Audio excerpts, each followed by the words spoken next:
I think actually releasing this would actually be kind of funny. Like this bit, kind of funny. Maybe. Patrons, at least.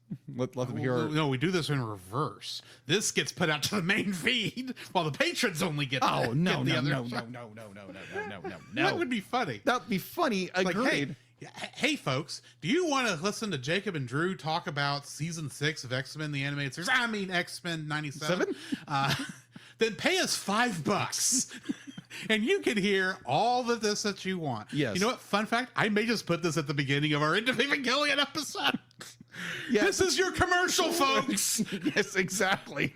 You can tell how polished we are. We've only been podcasting for 5 years. And the best way we can handle a commercial is just to talk beforehand. You're not kidding. You're not kidding. So yeah, go to patreon.com/South.Plus, pay us $5, and you will get the exclusive X-Men 97 episode reviews from us. I will say this is a limited exclusivity to Patreon patrons. Very limited. It will come out to the regular feed eventually. But I don't know when. Everything we don't know when. It's just going to be when the time makes sense. It may come out during the hiatus, which if y'all don't know what that is, you'll soon learn. Yeah. Somebody's getting married. I don't know who that is, but okay. No idea. So, yeah. The Cellcast is recorded in front of a live streaming audience.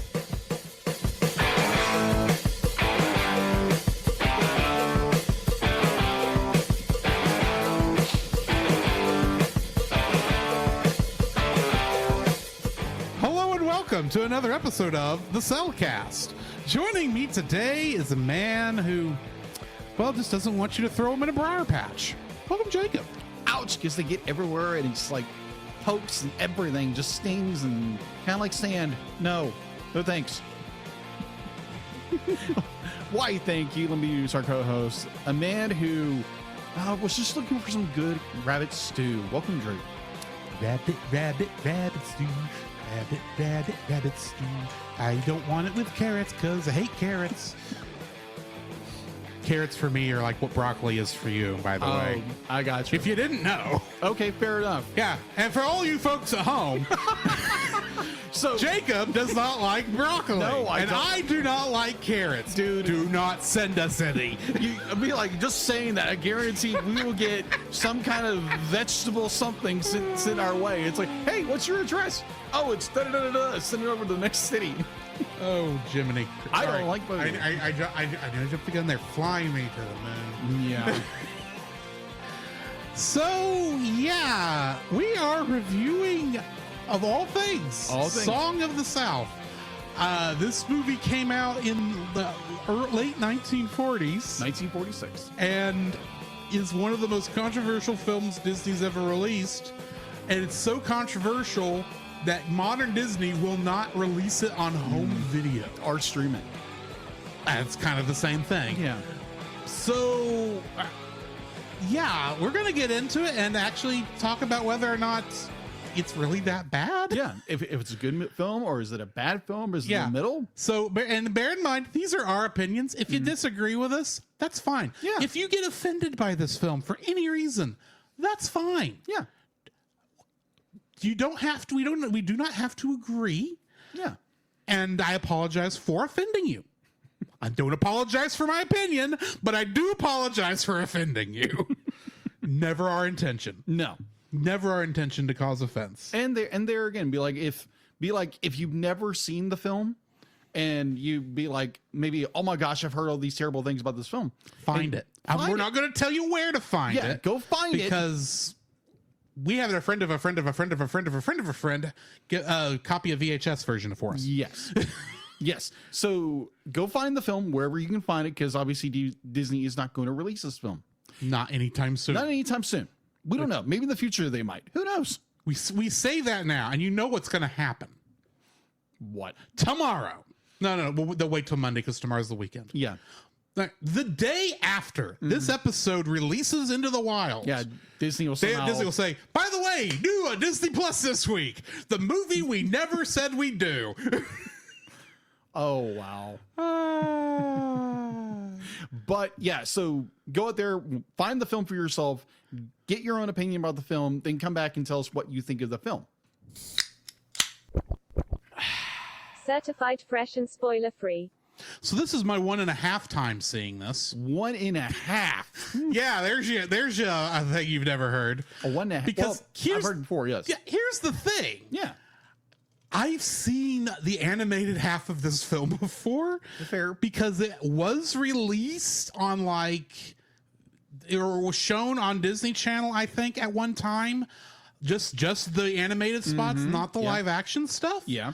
And that was recorded, and I've watched the animated stuff here before, though granted, most of my memories of it are from long past that point, because that bootleg VHS I wore out when I was too little to remember. Fair. Because that was not the bootleg VHS that had Rockadoodle on it. Might have been the one that had Charlotte's Web, now that I think about it. Wow. That's another film we need to really review. One day. We'll get there. But... So yeah, this is my 1.5 times watching this film. It's the first time for the live action stuff. And while I can, it's okay. Okay. Yeah. Here's a spoiler warning for the end of this review. It's an okay film. It's not great. It's not bad. It's just there. Yeah. It's the only reason it's famous is because people say it's got cultural insensitivities. I'll put it that way. Yes, it does. But other than that, it's like, well, it's an okay film. Okay. It's not bad. Animation when it's there is good, but it's still cheaper than other stuff even from this era. So just because this was at the end of, it's 2 years after World War II. Disney had not gotten a lot of their animators back yet. 2 years? World War II ended in 1945. Okay, 1 year. 1 year. In my mind, it was 44 was when VJ Day was. But I could be wrong. Yeah. Either way. But yeah, that's... Yeah. So it's an okay film. It's not great. And yeah. Neko Mata in our stream is saying, I love Charlotte's Web. The bad CGI 3D would be funny for a review. That's not the Charlotte's Web I'm talking about, Neko. I'm talking about the 1980s? 90s. I couldn't remember. Because it's not Ralph Bakshi. The other dude. That we've done so many of his films. Yes. I'm drawing a blank. Hold on. I want to say Steve Jobs, but that's completely. No, it's the guy who. It's not either way. It's not him either. It's not Franken. It's not Rankin Bass. I don't remember who did Charlotte's Web. I don't remember either. But it's the 90s one is the one I'm talking about. Retro says it's 1973. I can actually kind of see that now. But either way, it's not him either. But I did watch that. Yeah. And that's not the one we're talking about, Neko. So, because I have seen the live action one and moving on. Oh, Retro says, are you talking about the book, Retro? He's talking about the book. Okay, hang on. We got to figure this out. Yes, I know I misspelled Charlotte. It'll get me there close. Nope. He's looking for kind of got me close. That's the 2000. That's the other one, but it'll get me there. Where you need to go. AT&T, get out of the way. Yeah, this will be all Patreon, I assume. More than likely. Yeah. It is 73. There we go. Debbie Reynolds, Henry Gibson. So yeah, it's not that I was ever doubting Retro, but yeah. The guy did Ferngully. No, it's not the 3D one like Toy Story. No, I didn't mean the book. Yeah. This is a 73 movie. Yes, it's a 73 movie. Nice. Anyway. It looks like Toy Story, but wrong. Okay. Jacob, what are your spoiler-free thoughts on this film? My spoiler-free thoughts on The Song of the South.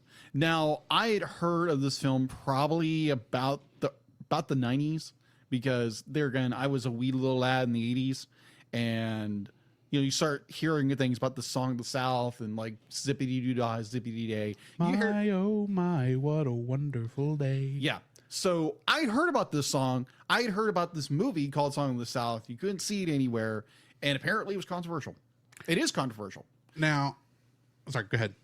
So again, kind of like Drew, be like, I saw some of the snippets, some of the animated features, scenes taken out of context.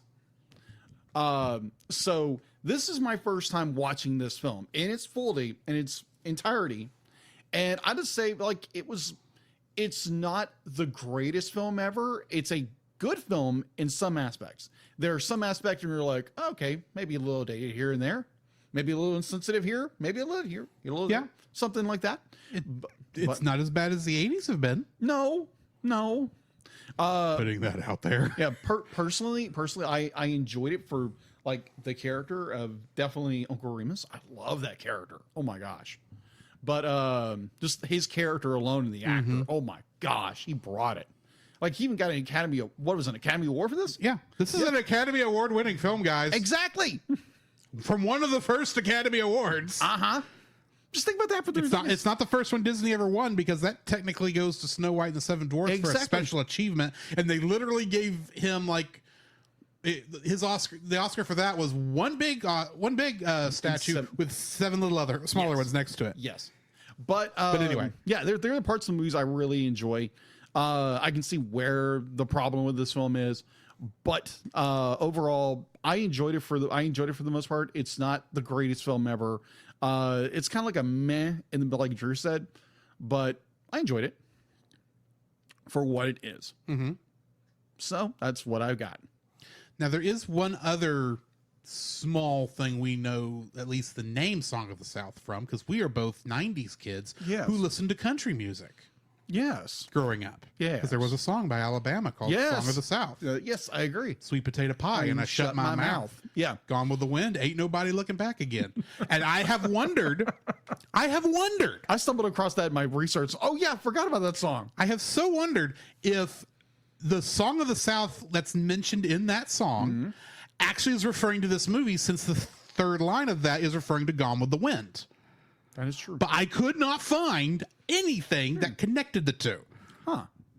Other than apparently Alabama was the third peep group that actually recorded that song, but the first one it got popular with. Really? Right, but that's neither here nor there. Yes. Anyway. Yes. Shall we get into our spoiler-filled review for this? The following is a spoiler-filled review for the film Song of the South. Listener discretion is advised. Song of the South was directed by Harv Foster and Wilford Jackson. Harv Foster also directed a couple episodes of The Adventures of Ren Tin Tin. And Wilford Jackson directed Cinderella. Or he would go on to anyway. Yes. It was written by Dalton S. Raymond, Morton Grant, Maurice Ralph, Bill Peets, Ralph White, and Vernon Stallings, and based on the newspaper column by Joel Chandler Harris. Huh. The cast includes James Baskett as both Uncle Remus and Briar Fox. And this was actually his final film. Really? Yeah, he apparently passed away not long after this. Oh. Wow. But I'd never heard of him before this film. Going back, well, that's because his filmography prior to this does not have a lot of things that we would recognize in this day and age. Okay. But I thought it was funny. He played a character named Lazarus in something called Revenge of the Zombies from the 1940s. Wow. I didn't even know they did zombie stories in the 1940s. But either way, Bobby Driscoll was the voice of Johnny, or played Johnny, actually. And he was Peter Pan in Peter Pan. Really? Yeah. Wow. Okay. Luana Patton played Ginny, or Guinea. I think it's Guinea. Ginny. Either way. Yeah. And she played a character of the same name as hers in Melody Time and Fun and Fancy Free. Really? Yeah. Huh. Interesting. Ruth Warwick played Sally, or the mother. And in the movie Citizen Kane, she played Emily Kane, the wife, I believe. Movie I have not seen yet, but I plan on doing it. I Apparently, it's one of these iconic films you have to watch. I have seen it. It's a movie. It's a movie. I understand why people like it, but it's like, okay. The problem I have with Citizen Kane, short review here, it's overrated. It's a great film, but as much as it's talked up, it can never live up to the hype. I gotcha. That's the best thing I can say about it. Gotcha. Nick Stewart was the voice of Briar Bear. And in the movie It's a Mad, Mad, Mad, Mad World, he played a migrant truck driver. Oh, interesting. And Johnny Lee was the voice of Brer Rabbit. And in the Dennis the Menace TV show from the 60s, he played Johnny the Locksmith. Guess how many Kingdom Hearts connections we have, Jacob? Kingdom Hearts connections for a game that came out in the early 2000s and a movie that came out in 1946. None. You were correct. Unless they pulled audio from like There is no Cinderella archive, or something. There's not any archive audio in this. Now, that being said, you can't always go by the age difference because there is one game That is true. that does have an original actor. That is I'm true. not saying the gender of said actor because I want this to be a surprise whenever we get to them. We have not reviewed either movie they were in, but they were both in one of the Kingdom Hearts games. Actually, both their roles were in the Kingdom Hearts games, and they reprised their role for both roles. Really? Yeah. Huh. Okay. So bear that in mind whenever we get to those films. Bear that in mind. Bump. That's all I've got in cast list. What do we got in info and stuff? All right. This film was never released. Never I'm really. sorry. I'm sorry. Wow. I am not trying to steal your thunder, but that's just like the first thing that came to mind. I got more info than that. Come on. I know. Continue. All right, so IMDb it has a 6.9 out of 10. Rotten Tomatoes has a 50% score. Watch it. It is unavailable anywhere to go watch. Hint, none. Check out the archive. I'm not going to tell you what archive this is, but if you know what if you know, you know. Yeah, It's on the archive. it's on the archive, so go over there. Go check it out. Production was Walt Disney Productions, distributed by RKO Radio Pictures. That's how old this movie was. Well, all the Disney stuff prior Yeah. to the 50s? Yeah, the early 50s. Is all released by RKO. Yeah, Disney didn't start releasing their stuff until then. exactly. Their own stuff, I mean. Exactly. So, where was I? For a while, this movie was in the same library as King Kong. Wow. Here's a thought you hadn't thought about. No, I never thought of that. Come on. RKO. Yeah. Wow. Anyways, my mind is blown. I just blew your mind that Whoa. Disney and King Kong were in the same library at one time. So, question: who now owns RKO? RKO actually still exists. Okay. They are pretty much now a holding company that hold copyrights to the original film. However, the library was sold with all the rest of the RKO stuff was sold to Ted Turner in the 80s, which then got wrapped up into Warner Brothers. Yes. Which is why if you go and you buy either Godzilla, King Kong or Son of Kong, you have those are actually come on Warner Brothers discs. But, and we don't want to get into the whole Kong copyright information because good night is spaghetti. But basically that's until from that point until the Monsterverse, Kong hasn't been released by Warner Brothers. Every other film is released by somebody else. Okay, gotcha. And it technically all rights to the movie, or all rights to the script now belong to Universal. Okay. That isn't confusing at all. Hey, this involves Donkey Kong, but we talked about that 2 weeks ago. We did. So, going back into info stuff, it has a runtime of 94 minutes. Release date, it was first released in November 12th, 1946. And it premiered countrywide on the 20th of the same year. Box office. Let's see. This is going off of the November 23rd, 1986 release. So its opening weekend for the United States and Canada was $7.3 million. Its U.S. and Canada gross was $37.4 million, and the same for domestic international release. Same. So let's go through a little bit. The film premiered November 12th, like I said, at Fox Studios in Atlanta, Georgia. Walt Disney made introductory remarks introducing the cast, then quickly left for his room at the Georgian Terrell Hotel across the street. He had previously stated that the unexpected audience reaction upset him, and he was better off not seeing the film with an audience. James Berkson, am I saying that right? The actor who played Uncle Remus.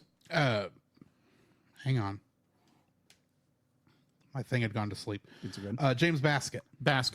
Yeah, James Baskett was this is sad because this is, the time period. People just let you know.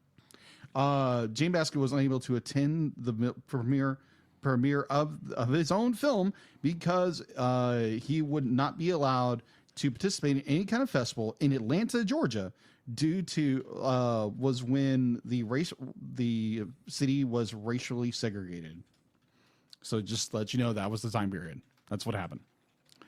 Let's see. Song of the South was re-released in theater several times after its original premiere. Each time through Buena Vista Pictures in 1956 on its 10th year anniversary, 1972 for the 50th anniversary of Walt Disney Productions in 1973 for the second half of a double bill with the Aristocats in 1980 for the 100th anniversary of Harry's Classical Stories, and in 1986 for the film's 40th anniversary and promotion of the upcoming Splash Mountain attraction in Disneyland. Fun fact, I have ridden Splash Mountain. Huh. Back when it was still Splash Mountain. Yeah. It's currently being renovated. Being turned into Tiana's River Bayou Cruise, something to that effect. Yeah. It's gonna be I apologize. I don't remember the name of it. Yeah. But I'm sure it's just changing out theming more than anything else. Probably. All right. You'll no longer be zippity doo dah daying down Splash Mountain. Yeah, which sounds sad. But either or, we're not here to talk about theme parks. We're here to talk about movies. But I just brought that up since Splash Mountain is a thing. Agree. And I just spoke about Splash Mountain. Yes. So home release. According to my notes, Walt Disney has not released a complete version of the film here in the United States on home video, given the film's controversial reputation. Over the years, Disney has made a variety of statements on whether and when the film would be re-released. From 1984 to 2005, CEO at the time, Michael Eisner, stated the film would not be released on home video here in the United States due to not wanting to have a disclaimer and fearing backlash and accusatory of racism, as Eisner requested. Uncle Remus was not featured in the Splash Mountain attraction, instead being replaced as a narrator by Briar Frog in the Tokyo Disneyland and Magic Kingdom version of the ride. In 2010, Disney CEO Bob Iger stated that there is no plan to release the film on DVD, calling the film, and I just lost how to pronounce this word. Antiquated. Yeah, I knew the word. It just went blank. Antiquated. Yeah. Yeah. This film is antiquated. Yeah. Because Pinocchio isn't antiquated either. Yeah. Anyways, just say it. Anyway. Yeah, agreed. Antiquated and fairly offensive. Fair enough. In 2010, Disney creative director David Bostert stated in an interview, "I can say that there is a lot of interesting discussion about Song of the South, and at some point we're going to do something about it. I don't know when, but we will. We know we want people to see Song of the South because we realize it's a big piece of the company's history, and we want to do it in the right way. Film critic Then release it. Yeah. I'm sorry, but that's what Fair. you need to do. Fair. Film critic Roger Ebert, who normally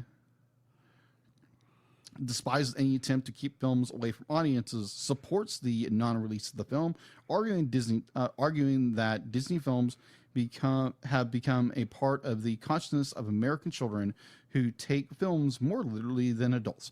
Fair, but I'll disagree with you on that. Yeah. Audio from the film, both the musical soundtrack and dialogue, was commonly used in home media tie-ins throughout the late 70s. In particular, many book to record sets were released featuring the animated portion of the film or summaries of the film as a whole. The Walt Disney Company has also included key portions of the film in DVD and Blu-ray combinations here in the United States, as well as on the long-running Walt Disney anthology television series Zippity Doo-Dah, and some of the animation portions appear in and additional features in the 2004 release of Alice in Wonderland on DVD. As part of the 1950s Christmas special, 1 Hour in Wonderland, which promoted the then forthcoming film, Alice in Wonderland, in 1986 and 2001, most of the musical segments, notably Zippity Doo-Dah, How Do You Do, and Everyone Gets a Laughing Place, were included on the DVD and Laserdisc releases of Disney Sing-Along Songs series. This actually might be where I saw that was the sing-along songs. Because I know it wasn't on the Valentine's Day special I wore it, but I had a couple other ones. Yes. Anyway. The full-length film has been released in its entirety on VHS and Blu-ray and Laserdisc in various European and Asian markets. In the UK, it was released on PAL VHS between 1982 and 2000. In Japan, it appeared on NTCS, VHS, and Laserdisc in 1986, 1990, and 1992 with Japanese subtitles for the songs. And get this, under Japanese copyright law, the film is now under public domain. Yeah. I did not know this. This happens. Yeah, it does. And I'll get more into at what point this will enter public domain, assuming Disney never does anything. Getting into the summary. 7-year-old Johnny is excited about what he believes to be a vacation at his grandmother's Georgia plantation with his parents, Sally and John Sr. When they arrive at the plantation, he discovers that his parents will be living apart temporarily, and he will live at the plantation with his mother and grandmother while his father returns to Atlanta to continue his controversial editorship of that city's newspaper.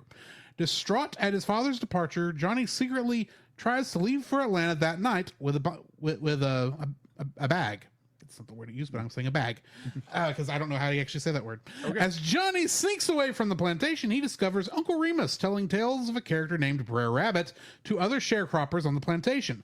By this time, word has gotten out that Johnny is missing, and some plantation residents are looking for him. Johnny evades being discovered, but Uncle Remus catches up with him and offers him food for the journey and takes him back to his cabin, where he tells the boy the traditional African-American folktale, Briar Rabbit earns $1 a minute. In the story, Briar Rabbit attempts to run away from home, only to change his mind after an encounter with Briar Fox and Briar Bear. Johnny takes the advice and lets Uncle Remus take him back to Sally. Johnny makes friends with Toby, a young black boy who lives on the plantation, and Jenny Favors, a poor white girl. Jenny gives Johnny a puppy after her 2 older brothers, Joe and Jake, threaten to drown it. Sally refuses to let him take care of the puppy, so he takes it to Uncle Remus. Uncle Remus takes the dog in and delights Johnny and his friends with the fable of Briar Rabbit and the Tar Baby, stressing that people should not get involved with something they have no business with in the first place. Johnny imitates Briar Rabbit's use of reverse psychology from the tale and begs the Favors brothers not to tell their mother about the dog. Their mother about the dog. The trick works, and the boys get in trouble after telling their mother. In an act of revenge, they tell Sally about the dog. Sally becomes upset that Johnny and Uncle Remus kept the dog despite her order, which was unknown to Uncle Remus, and she instructs him not to tell him any more stories to Johnny. Johnny's birthday arrives, and Johnny picks up Jenny to take her to the party. On the way there, Joe and Jake push Jenny into a mud puddle. With her dress ruined, Jenny is unable to go to the party and runs off crying. Johnny begins fighting with the boys, but their fight is broken up by Uncle Remus, who reprimands Joe and Jake and warns them to keep away from Johnny and Jenny. Johnny runs off to confront Jenny. He explains that he did not want to go to the party either, especially since his father will not be there. Uncle Remus discovers both dejected children and cheers them up by telling the story of Brer Rabbit and his laughing place. When the three return to the plantation, Sally becomes angry at Johnny for missing the party and tells Uncle Remus to stay away from him. Saddened by the misunderstanding of the good intentions, Uncle Remus packs his bags and begins to leave for Atlanta. Johnny rushes to intercept him, but is attacked by a bull and seriously injured after taking a shortcut through a pasture. When Johnny hovers between life and death, his father returns. Johnny calls for Uncle Remus, and his grandmother escorts him in. Uncle Remus begins telling a Brer Rabbit tale, and the boy miraculously survives. Later, a fully recovered Johnny sings with Jenny and Toby while Johnny's returned puppy runs alongside them. Nearby, Uncle Remus is shocked when Brer Rabbit and several of the other characters from the stories appear in front of them and interact with the children. Uncle Remus rushes to join the group, and together they all walk into the sunset. Getting into the trivia for this. After abandoning his studies for pharmacology for financial reasons, James Baskett supported himself as an actor, moving from his hometown of Indianapolis, Indiana, to New York City, New York, and joining the company of Bill Robinson, better known as Mr. Bojangles. After achieving moderate success on the stage, Baskett and his family moved to Hollywood, where he found work in a couple of films. In 1945, he auditioned for a bit part of voicing a talking butterfly in this film. I thought that maybe they'd try me out to furnish the voice of one of Uncle Remus's animals, Baskett remarked. Upon the review of his voice, Walt Disney wanted to meet Baskett personally and had him tested for the role of Uncle Remus. Not only did Baskett get the part of the butterfly's voice, but also the voice of Brer Fox and the live-action role of Uncle Remus as well. Additionally, Baskett filled in as the audio of Brer Rabbit for Johnny Lee in the laughing place scene after Lee was called away to do promotion for the picture. Disney liked Baskett and told his sister Ruth Disney that Baskett was the best actor I believe to be discovered in years. This was one of the first Hollywood portrayals of a black actor as a non-comic character in a leading role in a film meant for general audiences. Even after the film's release, Disney maintained contact with Baskett, where the two became close friends, like brothers. Disney also campaigned for Baskett to be given an Academy Award for his performance, saying that he had worked almost wholly without direction and had devised the characterization of Remus himself. Thanks to Disney's efforts, Baskett won an honorary Academy Award in 1948, 4 months after the Academy Awards ceremony. James Baskett died from a heart failure resulting from diabetes. After his death, James's widow, Margaret, wrote a letter to Disney and told him that he had been a friend indeed, and we certainly have been in need. Owing to the significant and continued controversy surrounding public perception of the film's treatment of slavery, although it is actually set in post-Civil War Reconstruction in the 1870s. Thank you. A period in which new systems of labor emerged to take the place of slavery, and the portrayal of its African-American characters, the Disney Corporation has been reluctant to reissue the film in the United States, having last been seen legally in theaters in 1986. The studio did make the film available on video in Europe and Asia, and bootleg copies are frequently derived from them. As the Disney company has never released the film on home video in the US, the film will actually go into public domain in 2039, and Disney will lose all copyrights to the film if it does not get it released again, physically in theaters or home video, or even by digitally streaming for rental or purchase. Once Whoopi Goldberg was inaugurated as a Disney legend, one of her first requests to the Walt Disney Company was for them to finally release this film to the public and to stop hiding from and being ashamed of their own past. And that's all I've got for the trivia. Gotcha. Jacob, what is your first like for this film? My first like for this film would be I think it would be a crying shame, but my first like of this film would be James Baskett as Uncle Remus, because I absolutely, when he came on film, oh my gosh, he lit up the entire scene. It's like as his character as Uncle Remus. It's I would say he's the heart and soul of this film. Oh yeah, you're not kidding. the fact that like this man who is a very a larger than life, would not be like stature or just like his prowess and who he is and his personality just shines throughout this entire film. And the fact that he is a storyteller who's trying to give wisdom to these younger characters in life.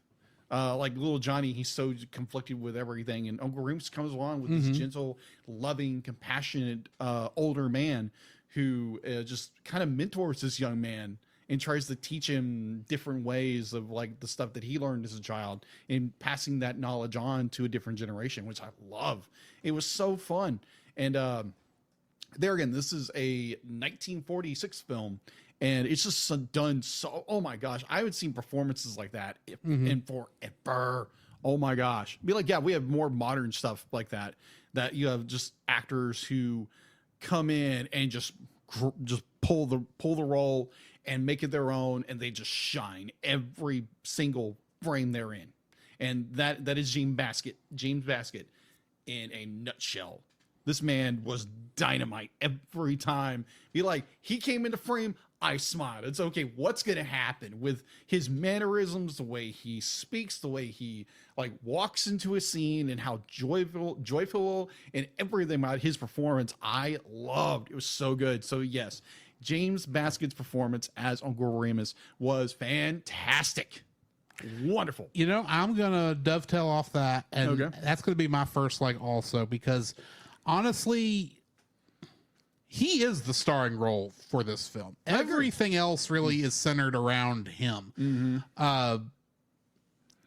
It is, I still say it is a crying shame that this role, this performance is not easily available to be seen because Disney's reluctance, I'll say, to release this. Yes. Because does such a good job in this film. He's not played for laughs. He has a serious role. And he's fun to watch. Oh yeah. James Baskett just does such a good job, especially since he does like the most of the live action in cartoon scenes. And he does such a good job reacting to the animated characters that, are not there. And this is at a time when what they're asking him to do must seem crazy. And they're saying they're going to animate these characters walking around based off of your movements. So just act like you would if you happen to see a bluebird sitting on your shoulder. And, as you're singing along and as you're getting ready to go fishing next to Briar Frog. And it's like, he does such a good job with that acting. He does such a good job with the kids. Honestly, it's because of how much a good job he does with this that I really do consider the villain of this film to be the mother. Because honestly, I'm not saying every film has to be, have a villain. Yeah. But she's the closest thing to an antagonist in here. And even her, the only thing she does is, besides dressing Johnny up like he's a little girl. It was the 40s. Come on. And it's portraying the 1870s. True. And admittedly, when that first shot of them coming into scene, and we see Johnny sitting next to, I'm assuming his nursemaid, his nanny. I don't know what role she actually was, but the African American woman in the car with him. Yeah. I looked at that and thought that was a girl. And then they kept saying and honestly, a boy of that age, actually, if you think it's a girl, it kind of sounds like a girl, unfortunately, because the voice hasn't dropped yet. And as a kid actor, he's doing the best he can, which he does a good job. But then they kept saying Johnny and calling him a guy, and I'm going, that's a guy? That's a boy? Poor Johnny. I'm sorry, Poor but Johnny. and he has to put up with this like the whole film. Oh yeah. And I'm sitting there going, this boy needs his father because his mother is obviously confused about who Johnny is her son. Well, hold on. Let's back the train up a little bit here. Okay. In the 1940s, I think I can get away with that distinction in when it comes to gender. Cool. I agree with you. So to kind of, this movie was made back in the late 40s. And now, granted, my father was born in 49. Yeah. So there is a picture of my father, who is a man, a boy at the time, a very small boy, who is in a dress. So I understand that back then historically, that is what they did. That's what they did. I understand that. Yes. This is back when pink was for boys and blue was for girls. Yeah, agreed. I don't remember exactly when that switch was, but I think it's back around this time. Something like that. No, it's Teddy Roosevelt when it switches, I think. That's right. That makes sense. So that's Teddy. Yeah. Either way, Yes. he invented the teddy bear too. So Yeah. Or the teddy bear was inspired by him. either way, Yes. see, Teddy- I do know history. Yeah. Teddy Roosevelt, probably one of the best presidents we ever had. Probably. Either way, back to my point. Yes. He does such a good job with this kid, and with very much with everyone on scene and on screen. Yes. He just does such a good job. He's such a great actor, and yeah. If that is true, that he had almost no direction and played this like legit, this was his instincts. Yeah. He should have had more acting roles. Oh, you're not kidding. He should have had more jobs, and it's a real shame that and Grant, thankfully, his estate probably did at least receive some royalties. Yeah, they did. For this until the 80s when Disney got ashamed of it. But it's a real shame that our generation didn't actually get to see his performance. True. So, Which is a shame. Yeah. Come on, Disney, do better. So, yeah. James Baskett, great actor. Wish we got to see him in more things. Yes. What's your second like? My second like, this is going for the animation. This is the late 40s animation. Be like, it's done very well for its time period. I know some people would nowadays be like, it wasn't that good. But like, think about the time period. But overall, go ahead. Sorry, I was just saying, the only reason I kind of say it's a little bit cheaper, the animation wise, is because this really feels more like what they were doing for their cartoons of this time period, their theatrical shorts, than for like what they were doing for their full theatrical movies. Oh, I agree. All I mean by that. Oh, I agree. One of my biggest case for that is the last big animation segment is where Briar Rabbit has been caught by Briar Fox, and the what I believe my own headcanon is this point where Briar Rabbit was possibly an inspiration for Bugs Bunny. Because there's so much. There's so much parallel. So we did some research on this right before the show, and it didn't get into our thing. But yeah, this movie did come out after Bugs Bunny was created. Yes. However, the character technically would have been Briar Rabbit, or at least a version of him would have been created back in the 1870s for the newspaper. So it is very, and possibly even farther back, since this is a character in a lot of old folklore. Yeah. African-American folklore. Yeah. So more than likely, Bugs Bunny might actually be inspired by Briar Rabbit. Possibly. And almost, and it's just for me watching it, it really feels like Disney kind of did an homage to that relationship, because Briar Rabbit sometimes acts just like Bugs. He does. Even seems to have the same facial expressions sometimes. It's still done in a Disney way, don't get me wrong, but it really does feel like we know these characters have relation. One was inspiration for the other. Yeah. So we're just going to keep everything in line and do a little bit of Bugs Bunny in this version of Briar Rabbit. Yes. So, oh my gosh. Like the last... There is a lot of Tex Avery, it seems like, in that animation. You are not kidding. You are not kidding. So that last scene where Briar Rabbit has been captured by Briar Fox and Briar Bear, that is really hard to say and not get tongue-tied. You think it's hard to say? I had to write those names a couple times. Do you know how do you spell Briar?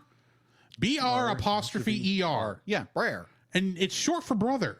Yeah. Brother Bear. That movie came out in the 2000s. It did.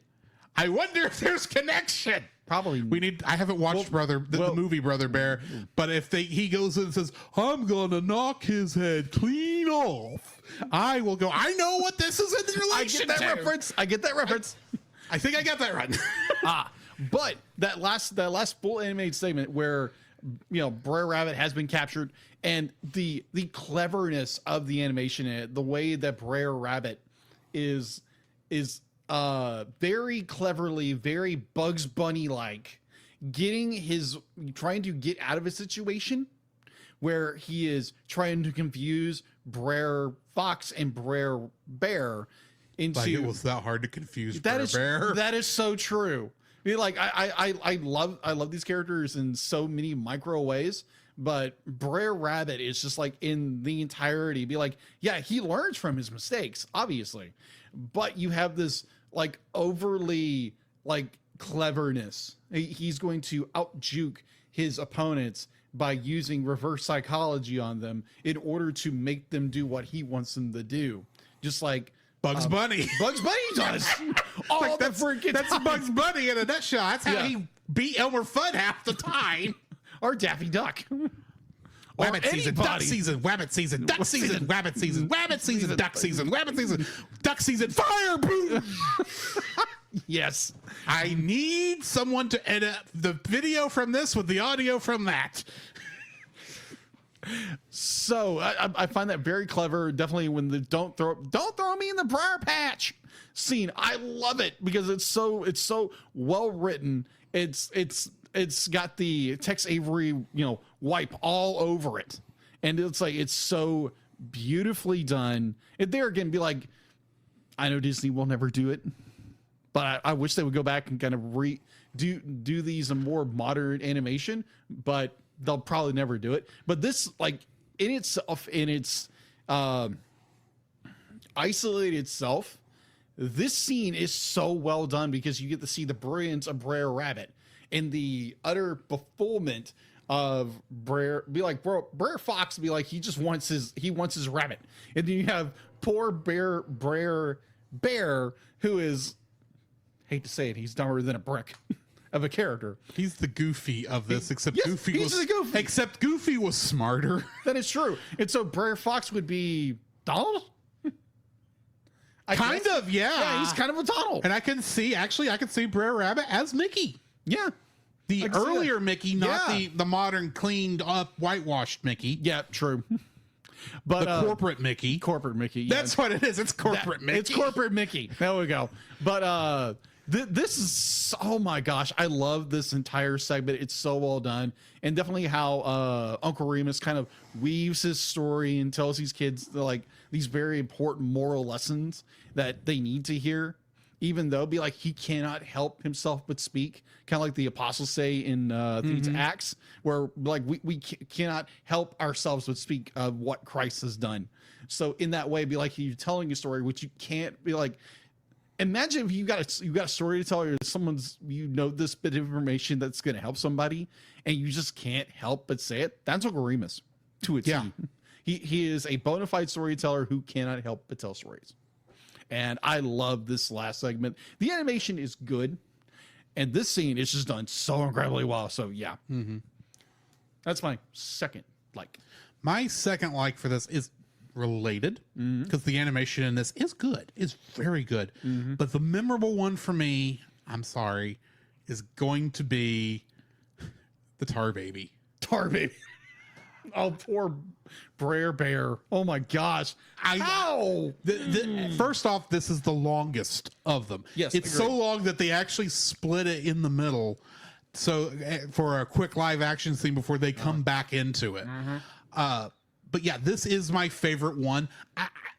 I will admit, before I sat down and watched this, knowing about the controversies surrounding this film, I'll get more into this when we get to dislikes, but I was expecting like the Tar Baby, the actual design of it, because I know I'd seen this a long time ago, but honestly, my memory of this is all faulty. So in my mind, I was half expecting the design of the Tar Baby to end up being racist. Okay. like blackface. Okay, fair It's enough. I honestly see that. what I was expecting, because it's like, because you gotta remember, I'm hearing all this controversy about how this is a racist film, and I'm going into it expecting to see like these horribly racist things from the 40s when that was stuff that was based in the South, because even Disney with its cartoons from this time period is guilty of this. Agreed. And the Tar Baby actually is just not racist at all. It's just it's made out of tar that somehow they've shaped, and that's what. But that whole segment there, where it starts off with the song "How You Doing," and it's like the four lines like "How you doing? Fine. How are you? How you getting along? Pretty good, as sure as you're born." Yeah. Starting from there, that whole segment with Brer Rabbit hopping down. That was done very well too. The animation is done there very well. The scene with where Uncle Remus actually sits down next to Brer Frog to fish, and oh my gosh, Uncle Remus goes to throw out his line. That is not a live action line. No, it's not. It's fully animated, and it is done brilliantly, very well, very fluid. And then that whole segment leading up to that, especially with the writing, with starting off with, which hat does the Tar Baby get? Brer Foxes or Brer Bears? That whole back and forth was brilliant. It's like this is Three Stooges level slapstick in this. You are not. And then they get it out there just before Brer Rabbit's able to get there, and Brer Bear has taken his hat back, and the Tar Baby's head is still stuck through it.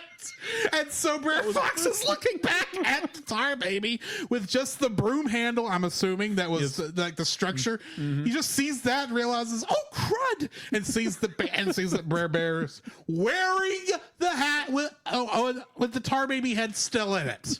So he rips it off. Which gives it hair. And then goes and sticks it back on the thing just before Brer Rabbit. And of course, you get this whole thing where Brer Rabbit says, "How do you do?" like he said to every other animal. And of course, Tar Baby doesn't answer. And I love how the narration acts like the Tar Baby should be answering him. Actually, the Tar Baby didn't say anything. I'm thinking, of course, it's not even real. It's not alive. And then, of course, Brer Rabbit eventually gets fed up with it, punches the thing in the mouth, and of course gets stuck in the tar that's made this thing up. And then the rest of it is the whole thing is what are we going to do now that we've got him? Because very much Brer Fox kind of has not thought this far ahead. No, he hasn't. It's like, we're going to make a stew. We're going to make food. We're going to make all this other stuff. And all Brer Bear wants to do is, I'm going to knock his head clean off. Says, no, he's got to suffer. And I'm thinking, Brer Fox, you're an idiot.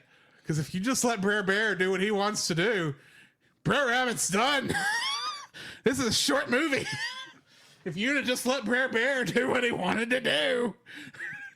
And of course, he's the reverse psychology to saying, don't throw me in that briar patch. Don't throw me in that briar patch. We'd already been revealed to us in the first short that he lived in a briar patch. And Brer Fox thinks he's being clever and throws Brer Rabbit into the briar patch. And Brer Rabbit, for a very short minute, acts like, all those stickers and thorns, I'm gonna die, da, da, da. And he just jumps out onto the fences. Actually, psych, I live in a briar patch. I'll see you fools later. And bounces down the road on the fence. And I'm going, Bugs Bunny. This has a lot of Bugs Bunny energy. This was when I first started suspecting that maybe Brer Rabbit was based off Bugs Bunny. Yes. Because timeline-wise, Bugs Bunny I knew predated this film. Then I did research and realized Brer Rabbit predates Bugs Bunny by a long shot. Yes. So more than likely, Bugs Bunny was based off Brer Rabbit, not the other way around. It is done so well. Agreed. And that's why that is actually my favorite short, because, dude, that's Looney Tunes. To a T. Disney does not do this style comedy that often. Yeah, they almost never do. Agreed. And here they show they can do it and do it perfectly well. And I wish they'd have done more of it. Agreed. But yeah. Brer Rabbit and the Tar Baby, my favorite short of this film.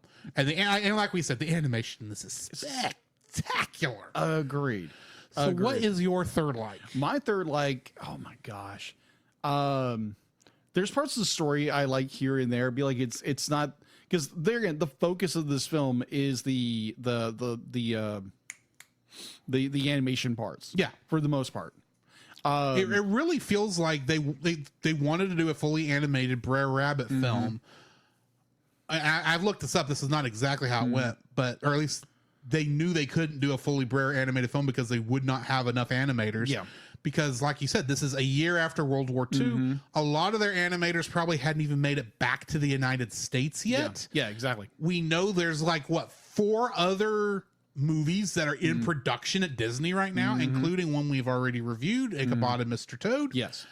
And literally in that one, when we did that review, they mentioned that one of the animators stopped animating one scene, went and fought in World War II, came back and started where he left off, because that's literally how little progress had been made in that film during that time period, and they were all under that sort of constraint. So here, just to get the film out, we have maybe a grand total of what, 15 minutes, 20 minutes of animation, an hour and a half film, So anyway, sorry. Yeah, the animation in this film stands out it's so well done, definitely for its time period. There's parts of this story is so well done. For me, it's always Uncle Remus and Gene Basket, his performance as a character, and like every scene where that man is in frame, it doesn't matter if he's like, when our introduction of characters and we're talking about Uncle Remus and how everything kind of flows. And now I understand some people are more like, oh no, be like they water down everything, but historically it's like, well, this is not a historical film. No, it's not. It takes place at a time period as its setting. It admittedly, the worst part about that is they didn't bother to say it was post Civil War. Yeah. Because honestly, this looks like it could be either one. Yeah, it's unfortunately a very romanticized, liked version of either one. But yeah, I mean, what do you want us to show outside of putting a year on it? Yeah, to show how things are. Exactly. Statistically, Granny here can't be the only one who was actually nice to the people who worked for her, even when they were forced to work for her. Yes. Sorry. Yeah, it's all good. It's all good. Like the story itself is very well done. It's done, I don't know, I'm saying it tastefully was done very well. Yeah. Now, granted, some people are going to fight me over that beyond belief, but I think the story, we're going to receive people saying we're wrong with this movie, no matter what. Probably, it doesn't matter. And that's the only reason I feel like I can talk about it as nice as safely as this. Yeah. It's like, y'all are going to hate our opinion anyway. Yeah, exactly. So, be like, the story itself is done very well. If we're talking just more like story wise with characters getting along, and it's there again, it's a kind of romanticized version of what the Reconstruction period would have been or what it was. And so not that we're saying everything was roses. Exactly, it wasn't. There was just as many problems then as we have now. Exactly, and if not more. And plus, be like, if you don't learn from history, you're doomed to repeat it. So, yeah.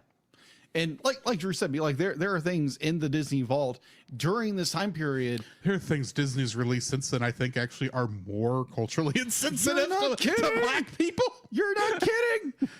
To African Americans. Yes. Oh my gosh. But yeah, like I like the story in some capacities. There's like, definitely when you're talking about Uncle Remus, oh my gosh. Love that character to death. I agree with Whoopi Goldberg. Release the film, Disney. Come on. Get some courage. Which is the nice way of what I actually want to say, but this is a family-friendly podcast. Yes. So, like, there are parts of the story I really enjoy. Definitely with like little Johnny and his confliction, where he wants his father back, and this whole dynamic of Johnny and his father. And then you have not Sally, what's her name? Ginny and her family. So he sees that her father has returned, and so he gets jealous over that. And his whole dynamic of be like, he kind of has a father figure in Uncle Remus, and then you have like a grandfather at least, or a father figure in his life. And like, yeah, I enjoyed there's some parts of the story I really, really enjoy. Definitely the dynamic between Johnny and his best friend at the plantation. I love that. It's two little boys being boys. Yeah. And they're just having fun with each other. You know, there's no no hatred between them at all. There's two friends being friends. No class separation. No nothing. Yeah, They're just exactly. two boys who are hanging out on the farm. Exactly. Or plantation. Whatever. I'm sure they were growing cotton out there. Yeah, probably. Maybe. Who knows? I don't know. They were close enough. They were a carriage ride away from Atlanta, and obviously a day, Yeah. because that's the only way he would have got back there that fast. That is true. That's father. That is true. That is so true. So yeah, some of the bits of the story are so well done. The mother's confliction with everything. She's just trying her best. She's trying her best. She's trying to protect her son. And like Uncle Remus being the storyteller he is, the grandmother being the grandmother, the father, you know, I don't know what his deal is. Maybe he's got a mistress back in Atlanta. I don't know. No, he's got a controversial newspaper he's running, apparently. That's true. That's true. So it's a controversial newspaper. So there are parts of the story I enjoy, and I can tell where some people it's like, oh no, because it doesn't do this, or it washes out a lot of this, what happened during Reconstruction. I get that, but if you're talking about a general story, it's done very well. So yeah, the story for the most part. That being said, the carpetbaggers were worse than most of the people in the South, and the carpetbaggers were from the North. Anyways, just putting all that out there. yes. Because I'm not wrong. No, you're not. Moving on. Yes. What's your third? Third I like for this is Jenny. Jenny. Okay. I get that. Of all of the characters that he runs across, Yes. For one thing, Johnny as a child actor does okay. Yeah, he does fine. You can tell he is at least in character. Granted, his character was pretty much himself in these situations where he's forced to dress like a girl. But Jenny is just such a delight to watch. I mean, admittedly, our first meeting with her is her protecting her dog from her two idiot brothers who, honestly, they're going to be white trash forever. They are. Agreed. She actually probably could get out of that situation. But those boys, they're going to end up in the Atlanta County Jail at some point. They just are. I don't know what the county in Atlanta is, obviously. You didn't look that up? No, you'd think I know, considering my roots go back to Atlanta. That's true. You'd think I know. There is a middle school with my last name on it, but I don't know who it's named after. Oh, but you'd think I know. Yeah, you would think. But no, No. Jenny is like so adorable throughout the entire film, especially when she is so excited to go to that party. I think it's more like she's just excited to get dressed up and go have fun. More And than, cake. Like She's excited about the cake. She really wants cake. But when she shows her manners and she does that curtsy and goes, "Pleased to meet ya," it's like, you are a jewel, Jenny. You are the diamond in this rough. Oh man. So yeah, Jenny is my third. Like, 'cause she's such a delight to watch. I was always happy when she was on screen. Nice. So notice she still had the lace collar at the end of the film. Yes, she did. She did. She really loved that lace. Mother doesn't want him to have the dog, but never asks what happened to that lace collar that his other grandmother made for him. Mm-hmm. Okay. Yeah, kind of going off that, because Ginny just is this third young character who shows up, and is obviously the youngest of the three, the two bimbo characters. Bimbo characters. It's like I'm assuming you're talking about her brothers. Her brothers. That's what it meant. I think bimbo is not the word I've heard used for guys. doofuses. Let's go. Rednecks. Rednecks. The worst kind of rednecks. You're not kidding. But I love that Ginny, she selling Johnny. It's like, oh, my mama, made this for me. And obviously it's, that part, that time period and that kind of stuff where you would make something. She made it from her own wedding dress, which I thought was so sweet, so kind. Only for those two idiot boys to ruin it. To ruin it. Oh my gosh, really? Be like, you are so those boys need a whooping. Well, they do get a switching earlier. They need worse than that. You're not kidding. And anyways, those boys need the belt. Yeah. Yeah. The story of me wants to talk about that, but I'm not going to. We'll move on. Yeah, we'll move on. But Ginny as a character, I thought it was so sweet. And then when she gets pushed down by her idiot brothers because they are so jealous and petty towards Johnny. And what I understand, Johnny and his family be like, they're not rich. Be like, but they have a grandmother who's has land. They're probably like middle class in Atlanta, probably. Maybe, I don't know. And well, his father is the editor of the newspaper. Yeah. He probably at that time probably means he owns that newspaper. Maybe. And obviously he's being very controversial, which probably means he's selling a ton of newspapers. Probably. Which means they probably have some money. Yeah. But if they are rich, they're on the low end of rich. Agreed. So they are going up when they go out to grandma's plantation. Right. So the whole reason I set that up is because when Johnny and Ginny Johnny goes to console Ginny when her idiot brothers pushed her down, which would be like, if I was in Johnny's situation, I would have be like, I'm sorry, the younger idiot brother would have been a little more serious in pain for that. Yeah. It's like, hey, you're pushing my friend who's a girl down. I'm going to beat you up. I don't care if you're a sister. I don't care.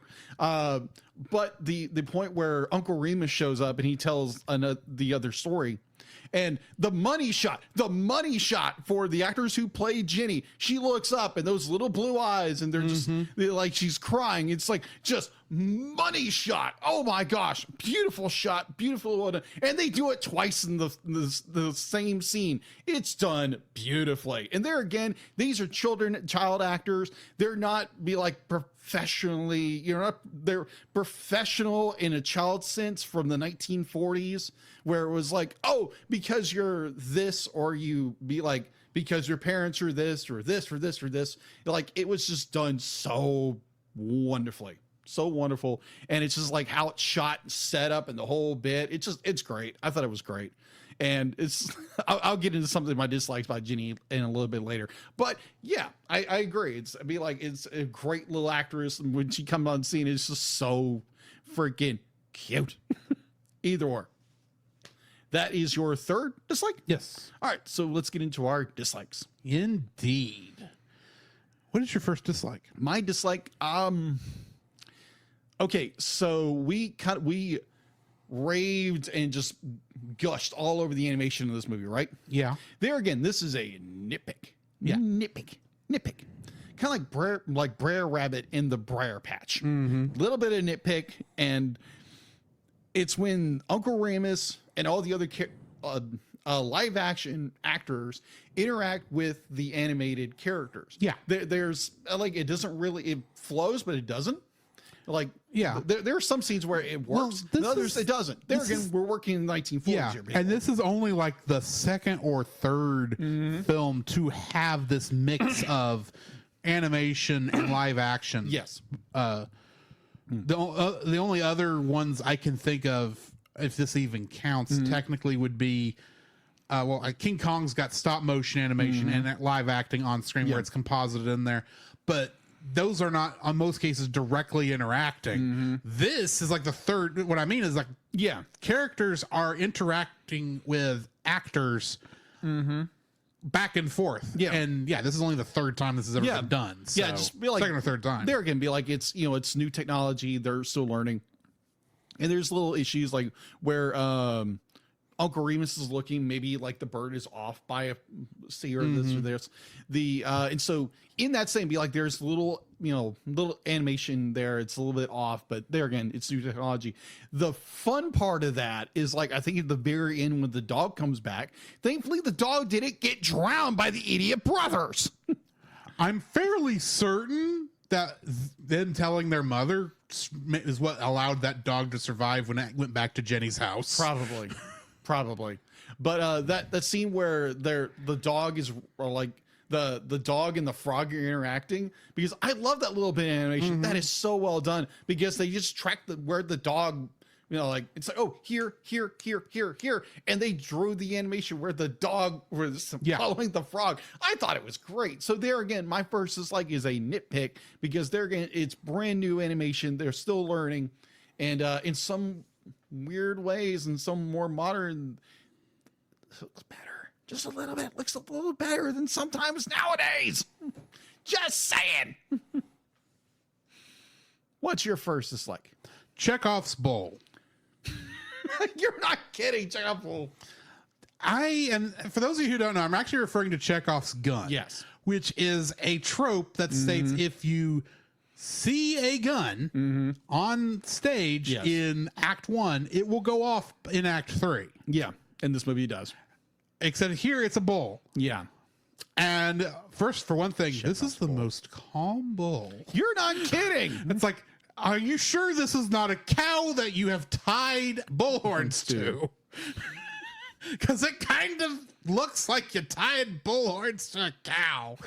This doesn't look like it's an actual bull, though I'm just going to let it go because it might be an actual bull and I just don't know. Yeah.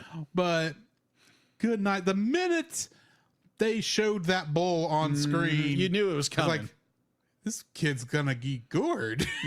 Or at least in a Disney film. Wow. They won't show that on screen, but still dark Disney. That's dark for you. So yeah. But so the minute I did like how Chekhov's bowl. Yeah, I did like how at least his friend was showing them how to make sure that the wind wasn't blowing, because I actually do that when I'm trying to determine the direction. Oh, that the makes wind. sense. I've been doing that for years, and because I picked it up from my dad. I don't know if he got it from this film. I almost doubt he did, but I mean, it works. You can tell what direction if you wet your finger, put it up in the air, and whichever way gets colder first, that's where the wind's blowing from. Fair.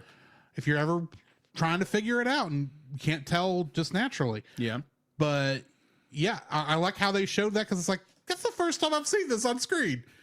That's the first time I've seen this outside of this family. And it's on a Disney film that's controversial because of cultural insensitivities. Yes. Yeah. That's a thing. So yeah.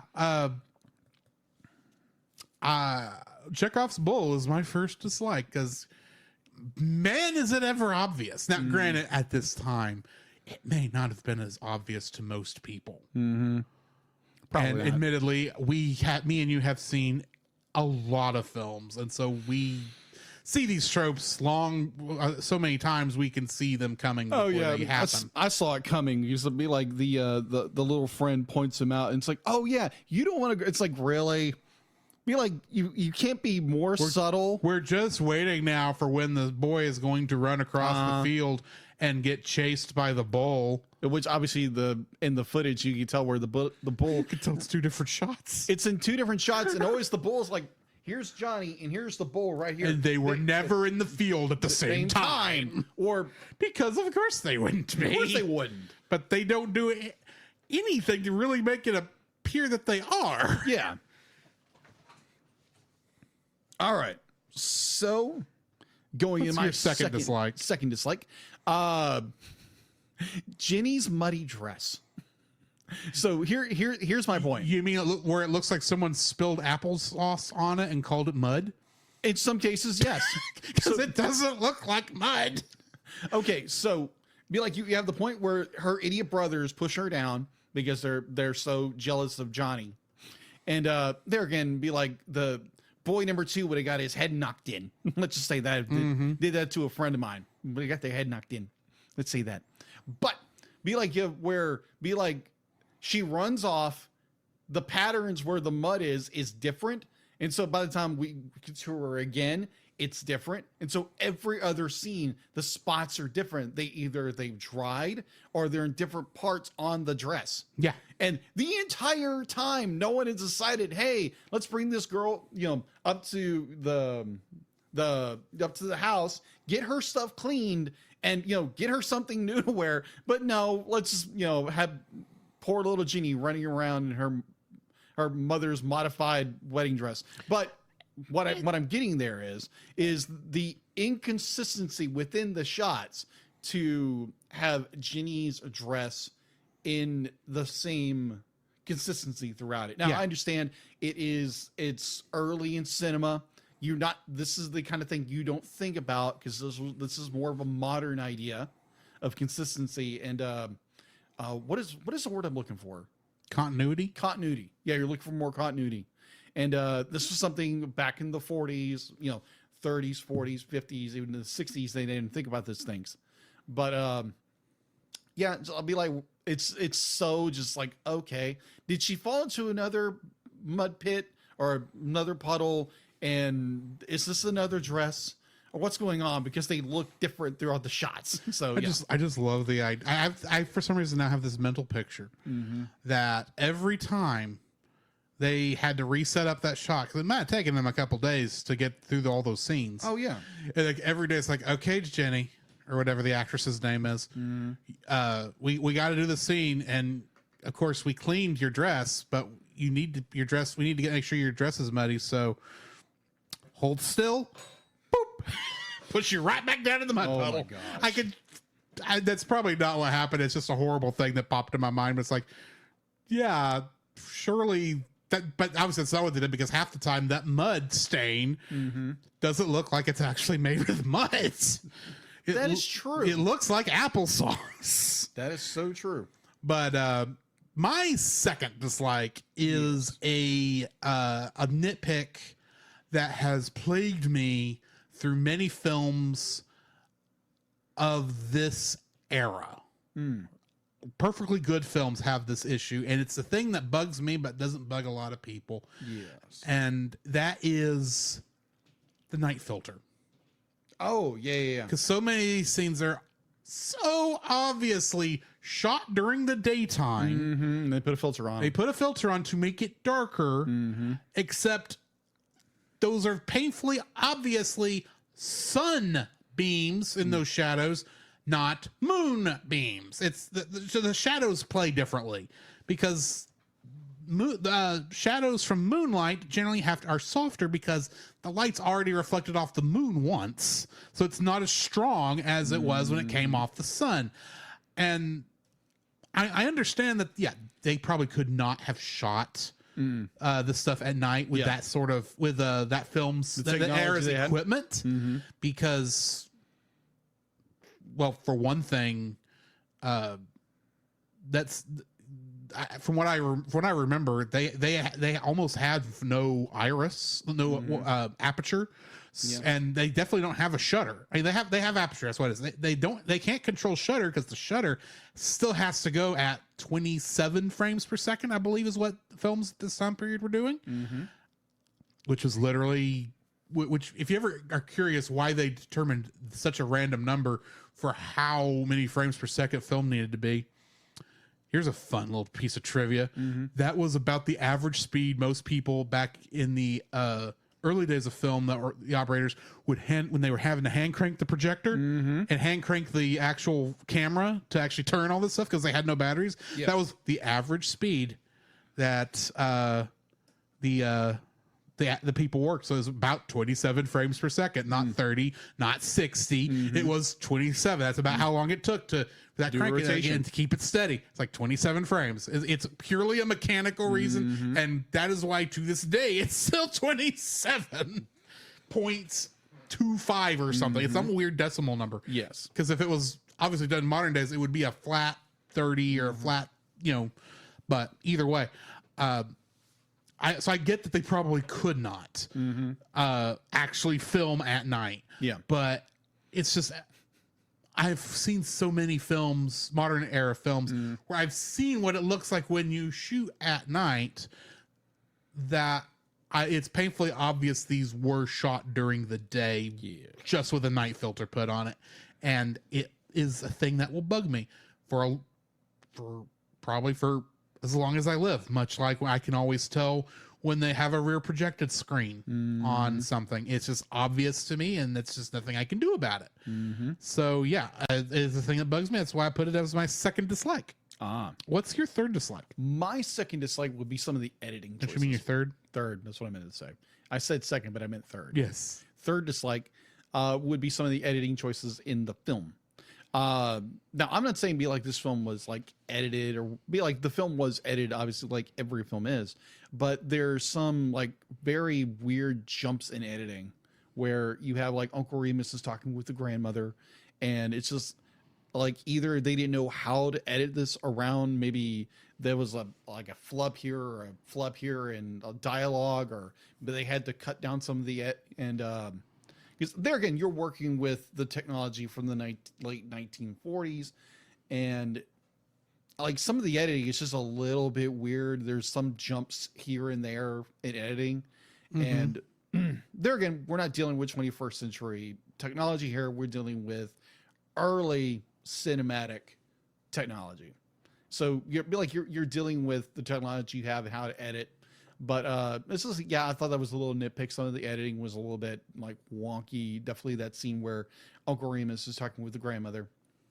And there again, that's a sweet scene. Do not get me wrong, it's a very sweet scene between the two characters.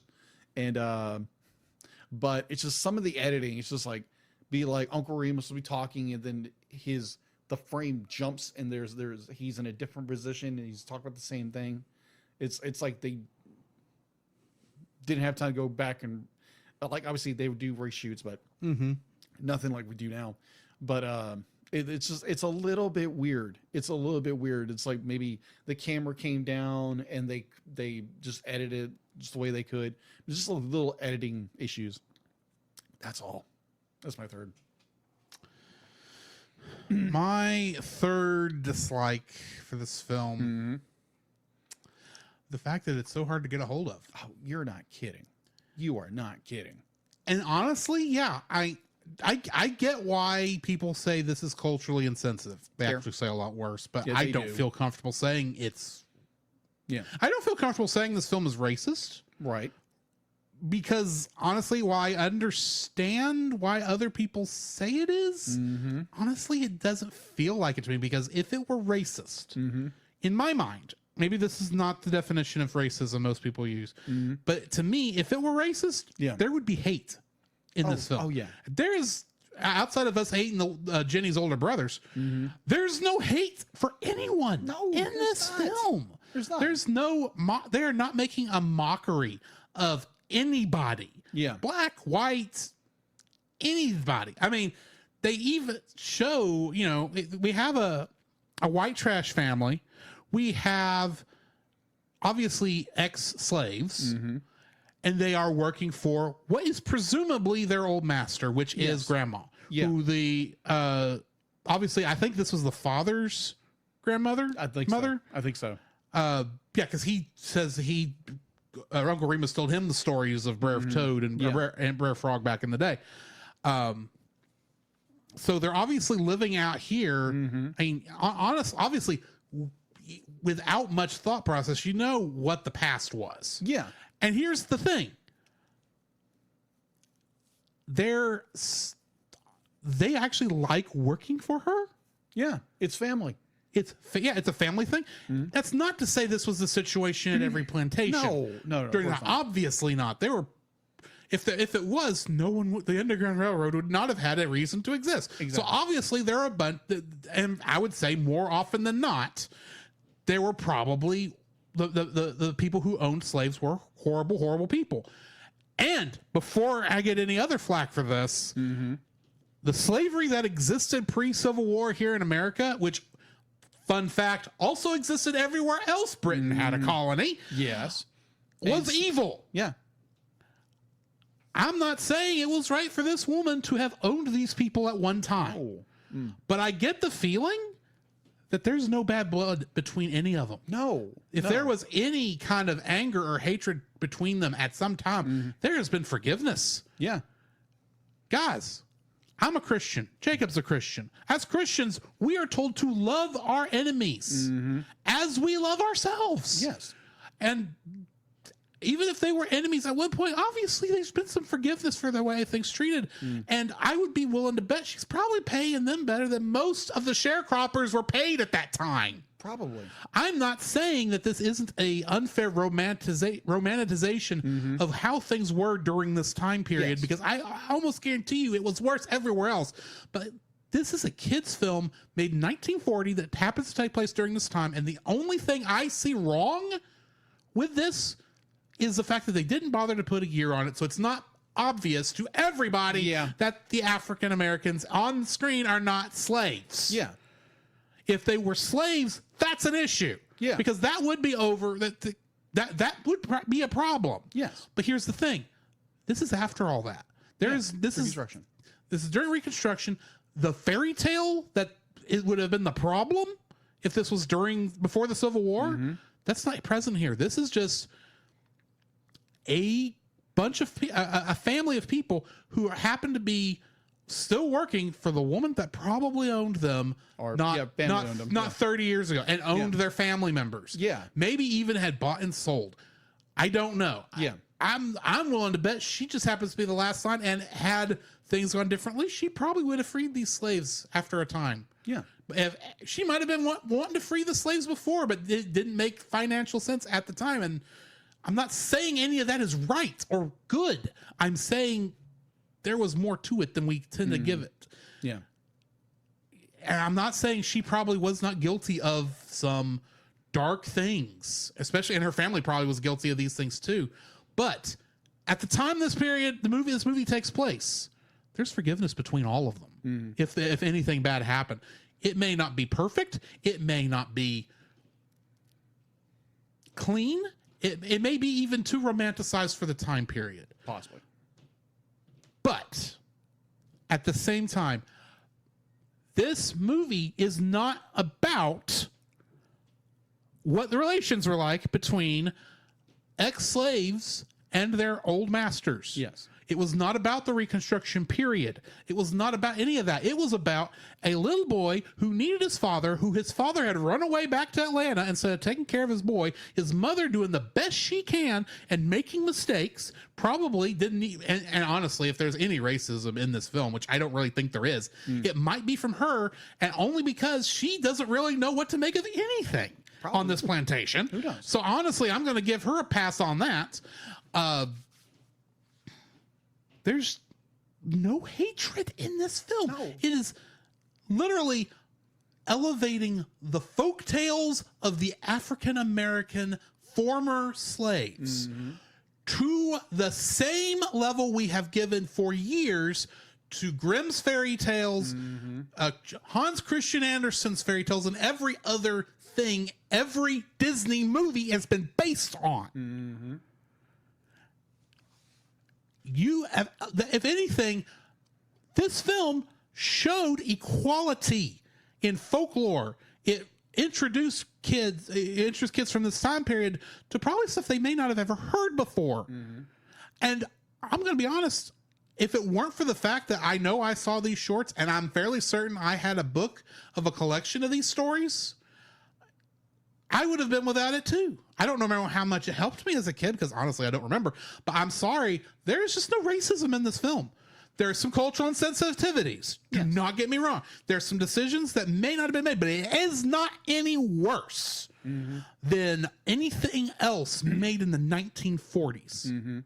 And there's things on Disney Plus right this second that are worse. Agreed. So, you know what? Good job. That rant deserves this. Rantmaster activated. This audio clip owned by Nate Marchand of the Monster Island Film Vault. For more information, please go to monsterislandfilmvault.com. Also, these opinions are mine and mine alone and don't reflect anybody else, so if I got it wrong, I'm sorry. Anyway, my third dislike for this film is that it is unfairly regarded by people who probably never watched it. True. That being said, we are moving on to ratings. Yes. And now you will probably be very surprised My rating on this is a 6. Wow. Because honestly, as a film, as a story, this is okay. Fair. It's not something I was like horribly happy to have watched, but I'm still glad I saw it. It is competently made. There's things in there that, of course, shine brighter than others. But for what I was, it's just an okay film. Okay. It is no better or worse than half of what all the other stuff in the Disney catalog. Especially the stuff. Honestly, this is on par with, like, say, Mary Poppins. Yeah. And I consider that a mid-tier 6 or 7. We haven't reviewed that, but I'll kind of tell you, I'm thinking that's about a 6 or 7 for me also. Fair. Just because, while I can appreciate it, they're not for me. Fair. And that's what this one comes down to. I appreciate what this is.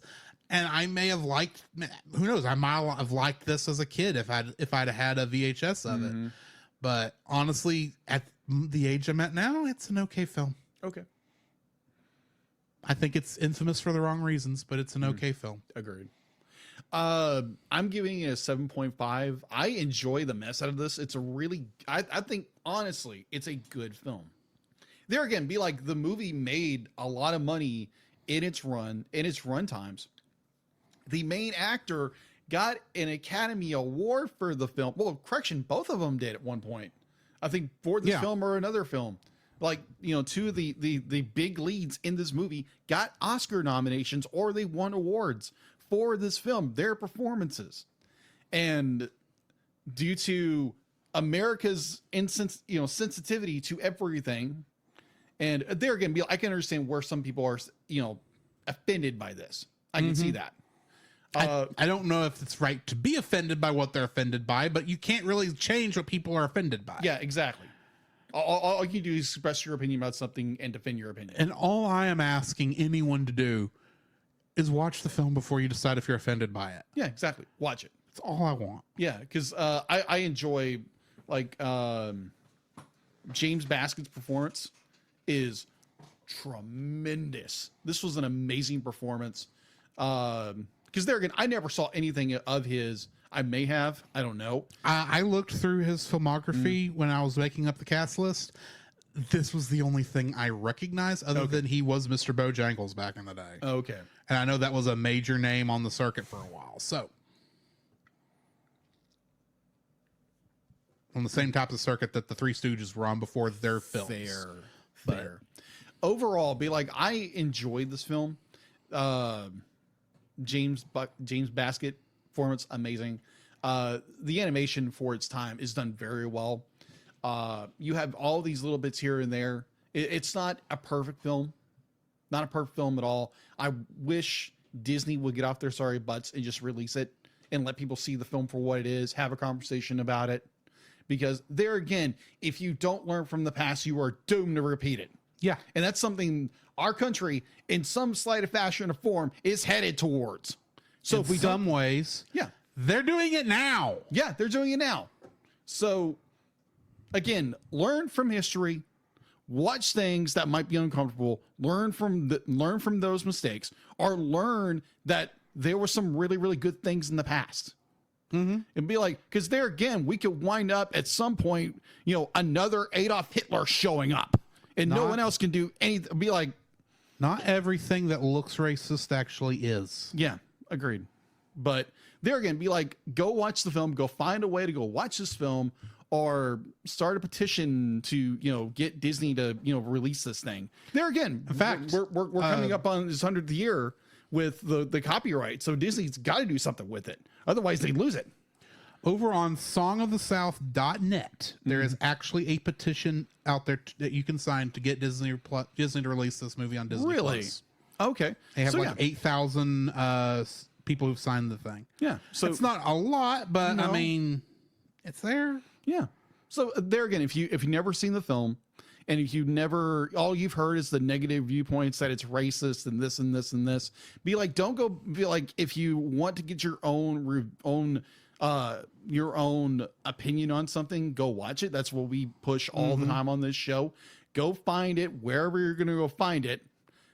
Watch it, make your own opinion, and have a conversation with people about it. because you might be surprised, because there again, how polarizing our world is now, definitely with politics and social things are now.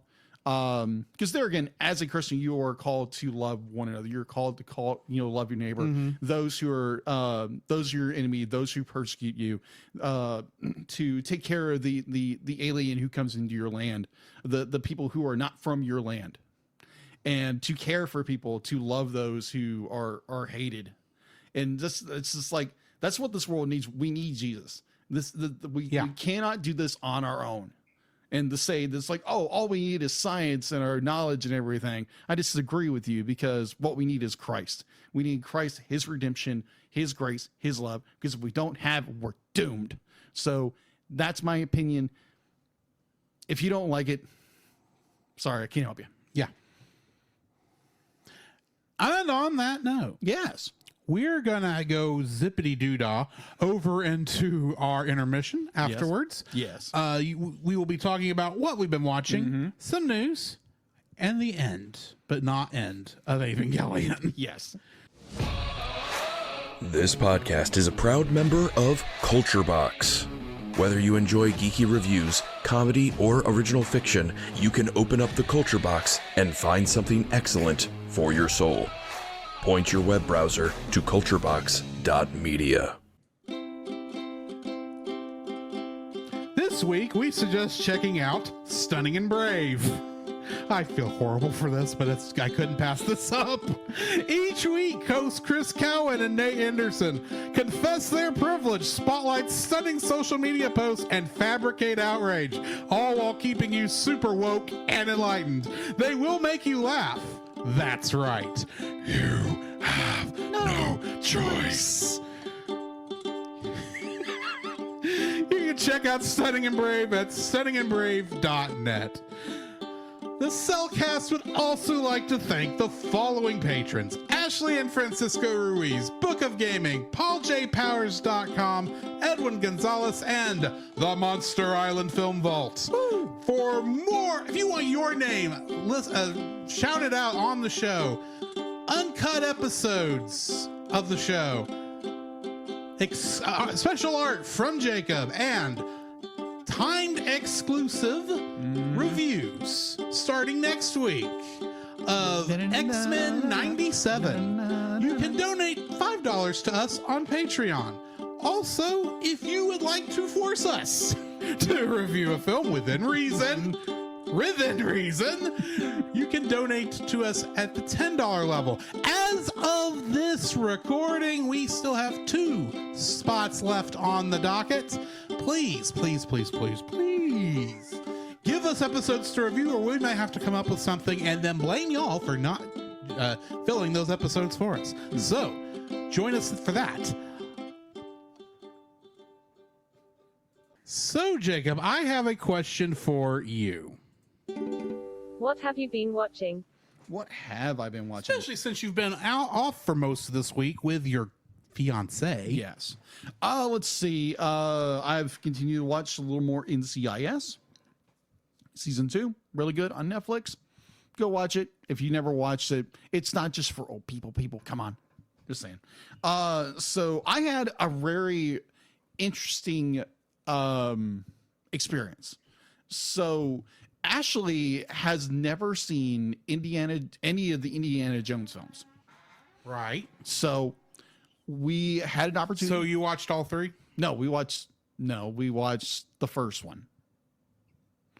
Indiana Jones and the Raiders of the Lost Ark. Okay. So we watched that. Someone didn't catch that I only said 3. There's 5 films. No, there's not. There's only 3. And a TV show that should not have been made. Okay. I have opinions. You think, Sherlock? Some of these might be mirrored from Retro Rewind podcast. Maybe. But so it's not my fault that Kate Blanchett, one of my favorite actresses, was in an Indiana Jones fan film back that Steven Spielberg happened to direct back in the mid 2000s. That for some reason also has Shia LaBeouf in it, and he still goes, no. Oh my gosh. Okay. So there again, people who know me as a reviewer, been doing this for 5 years, and I've always done commentary, watching films. Always had. People find it really annoying when I do that, but I've had interesting discussions when we've watched films together. Yeah, you're not kidding. I've done it with my younger brothers. We always have conversations during films, and I did like me and Ashley watched the movie one time, and I'm sitting there just giving running commentary the entire time. So what I did, I actually shut up. I barely said a word the entire film, and she be like, to her credit, she really enjoyed the movie, and for me, as someone Raiders is one of the best ones. Oh yeah, agreed. And for me, watching one of the best ones. For myself, watching the film, watching someone else watch the film, and just watching the film for itself, not sitting there and having a conversation about what went on behind the scenes or what have you. Like it would have been if we were watching it. Yeah, exactly. It had just been two guys just buffering back and forth about a film. But it was such a unique experience. Such a unique experience that I find myself even more intrigued with the film because of watching how directorial, direction, acting, props, including the boulder that bounces in that one scene. If you know what I'm talking about, it goes bounce. It literally bounces. I have to read this from Bobo. Okay. I don't know if you can read that on the stream, but when it comes to Indiana Jones films, thou shalt count to 3, no more, no less. 3 shall be the number that thou count, and the number of the counting shalt be 3. 4 shalt thou not count, nor either thou count thou 2, excepting that thou then proceed to 3. 5 is right out. Once the number 3 being reached, being the third number be reached, then thou shalt discuss the Indiana Jones films. So I have a question for you, Bobo. I have a question for you, Bobo. That was very well done. That was very well. Bravo. Props. Roy will love that. Huh? Roy will love that. Oh, Roy will definitely love that. So I have a question for you, Bobo. So be like, you've seen the fourth one, or as this guy over here calls it, the fan film. The fan film and the sequel to the fan film. The sequel to the fan film. Have you seen 5? I haven't seen 5. I have seen the sequel to the fan film. Right? It is better than the fan film. Okay. So why? But it is nowhere near the quality of the original trilogy. Wait, what? I've seen none of them. What? Okay. You haven't seen any of the Indiana Jones films. That does happen sometimes. I know, but then you're... Yeah, exactly. Bobo, you need to watch those films. Yes, I agree. They're on Disney Plus. Go watch it. Go watch it now. They're good. Especially the original trilogy. You can watch the other two if you want. Yeah. They're not for me. Yeah, But fair. the original trilogy is spectacular. Yes, agreed. Steven Spielberg and George Lucas. Oh my gosh, yes. Yes, this is... It gets worse, and... You've watched the show, haven't you? But you've not watched the movies. Young Indiana Jones? I hate Young Indiana Jones. Either way, continue with what you've been watching. Oh, okay. So watch that. Be like, it gave me a much greater perspective of the film. Just like the directorial, the camera work, everything in this film is done beautifully. Oh my gosh. And how Indiana Jones by Harrison Ford is done just so well, so immaculate as a character.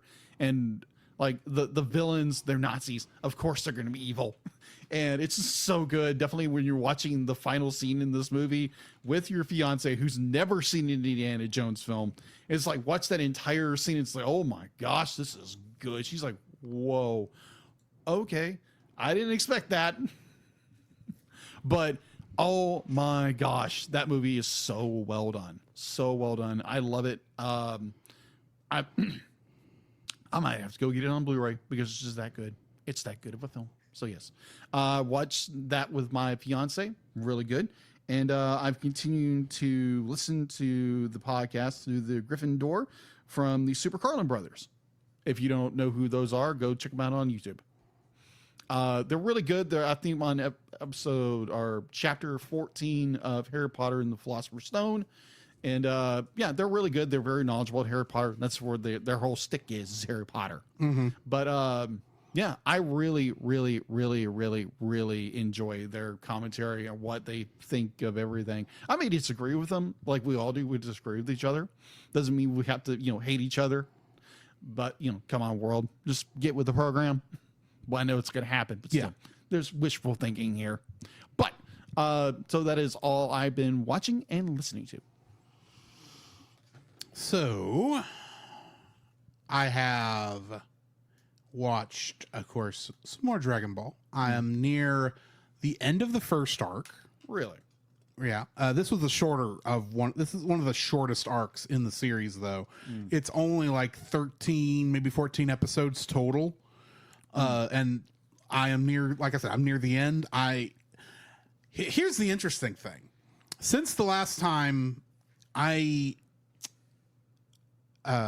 consumed Dragon Ball, original Dragon Ball media, especially this era, I have since read Journey to the West. Okay.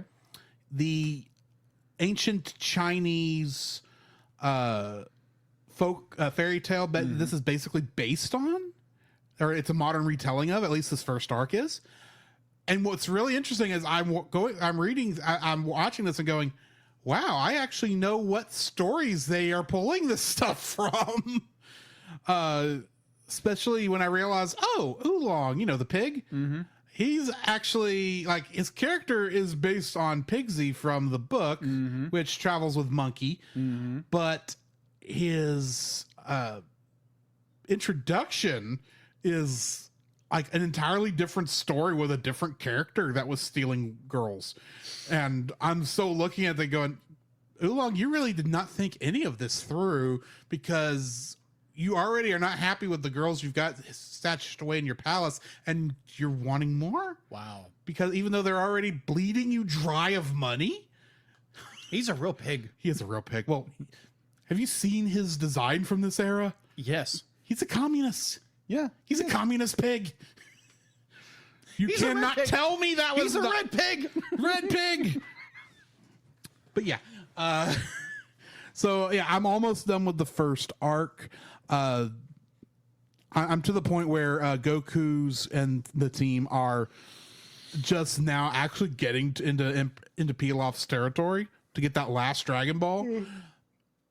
I'm enjoying the show. It's been a long time since I've watched it, and it's interesting watching it now, because you can I think I've said this before.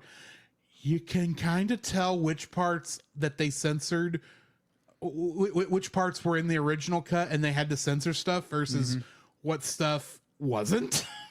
Because, well, the whole thing on Fry Pan Mountain, if you know the story about what Master Roshi wanted for his services. Oh, okay. Understanding what the original Dragon Ball. Yeah. And I'll be like, Roshi's perverted beyond belief. Yes, and in the version of the English version on that Funimation made, all he wants is a walk. A walk. A walk. Like That's a walk? Like a walk, like a midnight stroll. Oh, okay. And because I don't want to get too far into this because family friendly podcast. Yes. But they don't do a good job of really changing what's actually happening in the scene, even though they're only talking about a walk, because I'm sorry, the hearing her heartbeat is not the same thing as what she was actually doing, which, if you know, let's just say there is the other thing that Akira Toriyama is involved with, Dragon Quest, has a tradition that may have originated here, that they always have certain characters who give certain services. If you talk to the right person, then they call it a specific thing. Oh, okay. But it's not, it's dirty, but it's not dirty. Oh, Best way I know how to put that. okay. And it's actually an attack too, which is weird. But anyway, not getting off into that. Right. Bear in mind, Japanese kids television show from the 80s. They had different standards then. and Funimation did what they could to make it fit on American television, and I suspect there were a lot more cut from that scene in that original broadcast in that broadcast version Funimation made than what's on this DVD, or not the DVD, but on the streaming, because I know it's from the DVD. Anyway, so I watched that. Over at Chase's, we watched a certain television show about a certain gentleman thief whom we have reviewed 2 movies from the franchise. Wolf, right? Yes, Lupin the Third. Yes, Part 5. Lupin the Third. Yeah, we watched some of Lupin the Third Part 5, the 5th series. Granted, these are all episodic, so you don't have to have watched the other parts. But yeah, it was actually very good. I'm sounding surprised, but because I mean we enjoyed the 2 movies we've watched. But yeah, that was very good. It was very fun. I think we both laughed out loud when at the end of episode 5 it said end episode 1. It's like, it took 5 episodes to get through 1 episode. There's some wibbly wobbly timey wimey for you. But yeah, that we watched that, enjoyed that. And of course, I've been playing some Final Fantasy VII Rebirth on the stream. For those of you joining me in the morning, you may notice I may have done some stuff off stream. But it's my game. I get to play it. Yeah. I save story for y'all. So there is that. And other than that, I've been playing a little bit of... I've gone back to Yakuza Kiwami 2. Strange how, despite the fact that I probably not played that game in 6 months, I picked right back up where I left off and understood, oh yeah, this is where the story is going. Even though it's like full of intrigue and cops versus robbers, except there's villains and heroes on both sides, because of course it is. But yeah, it's that I'm enjoying playing that game. Other than that, I think that about does it for me. Okay. So what do we have in the news? The Cellcast News with your host Jacob Heron.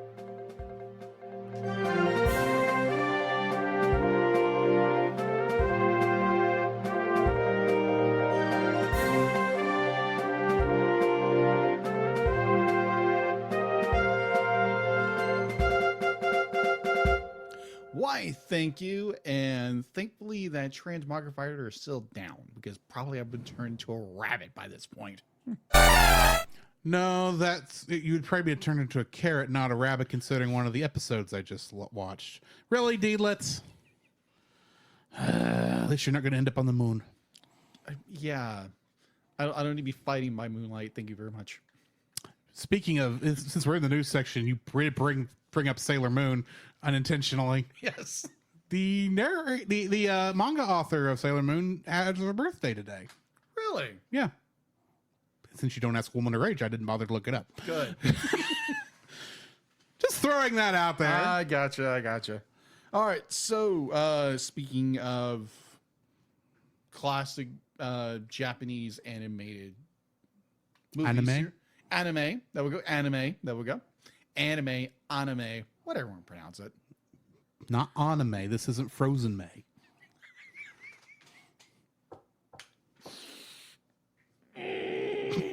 Keep it together, brother. Keep it together. There's a callback to our first episode. You're not kidding. Good callback. All right. So celebrating the Academy Award win for Best Animated Feature for Hayao Miyazaki and Studio Ghibli's latest feature, The Boy and the Heron. Once again, the life story of our co-host. Hey!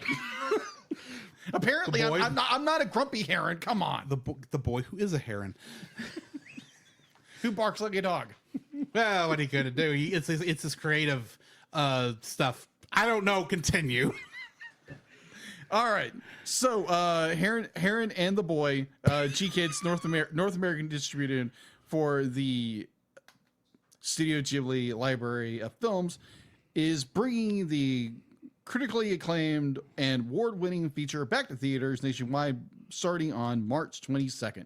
So if you want to go watch G-Kids, or go watch G-Kids, it's always on. Go watch The Boy and the Heron in theaters, you'll have an opportunity coming up this month. Like next week. Next week. So, yeah. It's Academy acclaimed, so go watch it. Yeah. And maybe at some point we'll finally get this thing on Blu-ray. At some point. It will come. It will come. Along with another movie that's Japanese made that won an Academy Award. Yes. Roar! Yeah, Godzilla -1, which, yeah, I'm calling this news. Partially animated. It's a hybrid film. I don't care. It won the Academy Award for Best Special Effects. Yes, it did. It should have gotten Best Foreign Film, but they didn't even nominate it for that. But yeah, what am I kidding? This is the first Academy Award win that Godzilla's had in 70 years. So 70 years? Since its creation. Oh, okay. Good lizard. This is why it will be on the show one day, whether you care about it or not. Oh, okay. It's a good film. I am not surprised. I keep hearing glowing, raving reviews over Godzilla -1. I guarantee when it comes out, it gets stuck in a block. It'll get stuck there, and then Nate's going to come on. And of course Nate's going to be here. And then Assuming his schedule works. Yeah. Depends on what part of the Monster Island World Tour he's on right now, where it's got him stuck. Oh, I guarantee he'll hop a flight and come over. It's like, oh, I'll be there in 3 minutes. Probably. Anyways, from gushing about movies that got Academy Awards that were just needed, the latest DreamWorks animated feature franchise sequel, Kung Fu Panda 4, is enjoying a warm welcome back from audiences at home and abroad. Following its launch on Friday, March 8th, the film, directed by Michael Mitchell and co-director by, I might butcher her name, so apologies, Stephanie Mee Sting, has tote in $81.7 million in the 3-day box office here in the North America and select markets around the world. Domestically, MFPK reigns #1 at the box office through the weekend, earning $58 million in 4,035,000 theaters for releasing Studio Universal, beating early tracking estimates of $50 million. Dune Part 2, which was released by Legendary. I always get that wrong. Legendary and Warner Bros. Came in at #2 at $14.4 million. So the panda is doing well for himself on a fourth movie. All right, so going into a movie that we recently reviewed is going back to theaters. Why would Mario Brothers be going back to theaters? I have no idea. Well, it does give us a reason. In honor of hashtag Martin Day, or as Mario Day. You're referring to the sequel. Yes. Okay. That's what I meant to say. You made it sound like they're reshowing the first movie in theaters again? Well, they did back in 2023. I put those two events in the same category, and it's like, no. I guarantee myself, sorry. I guarantee probably Super Mario Bros. At some place in some town here in America or abroad is still playing in theaters. Either way, we're getting the sequel to Mario. Yes. Illumination and Nintendo today announced that they are producing a new animated film based on the world of Super Mario Bros. Following the smash success of the 2023 top performing animated feature, the Super Mario Bros. Movie brought in worldwide $1.336 billion, as well as the highest grossing video game adaptation and Illumination's biggest release yet. The new announcement, Return to the World of Super Mario Bros. Is slated to be released on August 3rd, 2016 here in the United States and many additional markets globally, with select territories releasing throughout that month. So that is all I have for info and stuff. You mean the news? The news. That's what I meant to say. Well, since she's... I'm not going to make that joke. That's horrible. Why don't we just go ahead and... finish our emotional damage, because we do technically still have one more week of emotional damage coming. Well, the TAS version of emotional damage. Yes.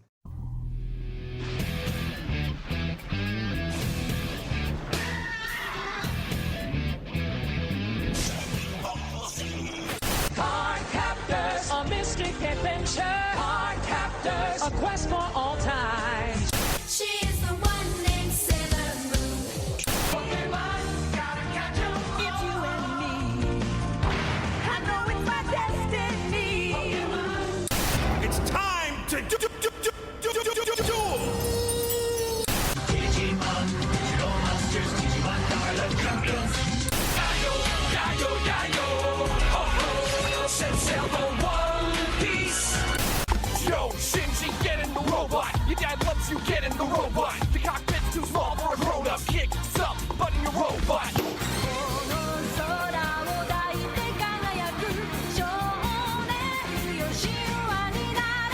Emotional damage! That's, of course, Stephen He saying emotional damage, and the Lost 4 Kids opening is a video by Eagle 8 Burger.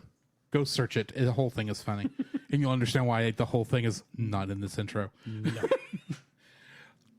First episode of the evening, episode 25. For those of, since I haven't been keeping up with episode numbers, but I know this one. The Ending World, or Do You Love Me? Mm-hmm. Directed by Kazuya Tsurumaki and written by Hideaki Anno. Surprise, surprise to nobody. And boy, do we Hideaki Anno in this episode. Just a little bit. The next two episodes, actually. These last two episodes. Getting into the summary for this, because there is no new cast. Shinji, pained by his choice to kill his friend, Jacob's favorite character, shuts himself off from the world and the people in his life and reflects upon his true purpose in life, on what his true purpose in life is. Are we sure? Also, instrumentality begins as Shinji wishes for a world of complete solitude and seclusion. That happened in this episode? Yes. I just thought it was the first half of the most depressing philosophy argument I'd ever heard. No. It happens. With the PowerPoint presentation. Yes, with a PowerPoint presentation. Somewhat of a PowerPoint presentation. That. We'll get there when we get there. Getting into the trivia. There is no angel that appears in this film. No. Episode. Because they're all dead. Dead. Dead. All the angels are dead. They're dead. There are several glimpses of reality the audience is shown in this episode, including Asuka at the bottom of a lake, Ritsuko's body floating in a pool of LCL, and Misato having been shot. All of these scenes are apparently also shown in the end of Evangelion. Yes. Many scenes from the series are also recycled with different dialogue. No kidding! You think? This was like one of the cheapest episodes of this show, I'm convinced. It is. It's a clip show. And Fly Me to the Moon, and this one was called Ray number 25. Yes. In fact, here's a spoiler for next episode. It's just called Ray number 26. And they're the same song. I don't care if they called it different things. They're the same song. So that's what I've got for trivia. Oh my gosh. So, like I said, this is like these two episodes are really, it's really a two-parter. It is. I agree. And this is these whole two episodes are basically being told in the same vein from the earlier episodes when the angels were talking to the different pilots that we saw. And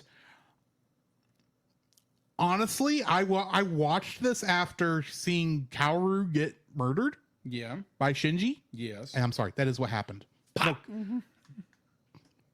And here's the thing. I'm confused. You're confused by what happened in these two episodes. I'm sitting here watching going, I'm expecting going into this, I'm actually expecting the continuation of the story after this, after what just happened. And it feels like I walked in on some high schooler's philosophy presentation. Okay. And that's kind of how I feel about both of these, especially when we get to the second one. Yeah. But in this one, admittedly, this episode, it feels like it's trying to ask the question, while the next episode is trying to answer it. It is. And this is supposed to be, I guess, explaining the philosophy behind everything that's going on in the show and what the show is trying to explain to present about how all these people are. And I was following it for the most part, but I'm sitting here going like, when the the commercial break spot played, I think I thought to myself, wow, if this is how both these episodes are, I know exactly why people didn't like this, didn't like how Evangelion ended, and why they demanded it be redone. Because this is disappointing with it.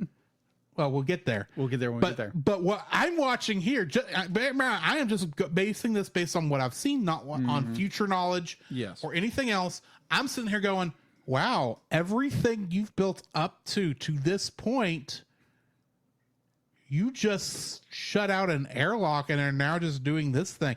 You're explaining everything you just showed us in that we saw in narrative form, and this is kind of doing it, but I'm like, dude, if I was watching this week to week and I waited a whole week after Kaoru got murdered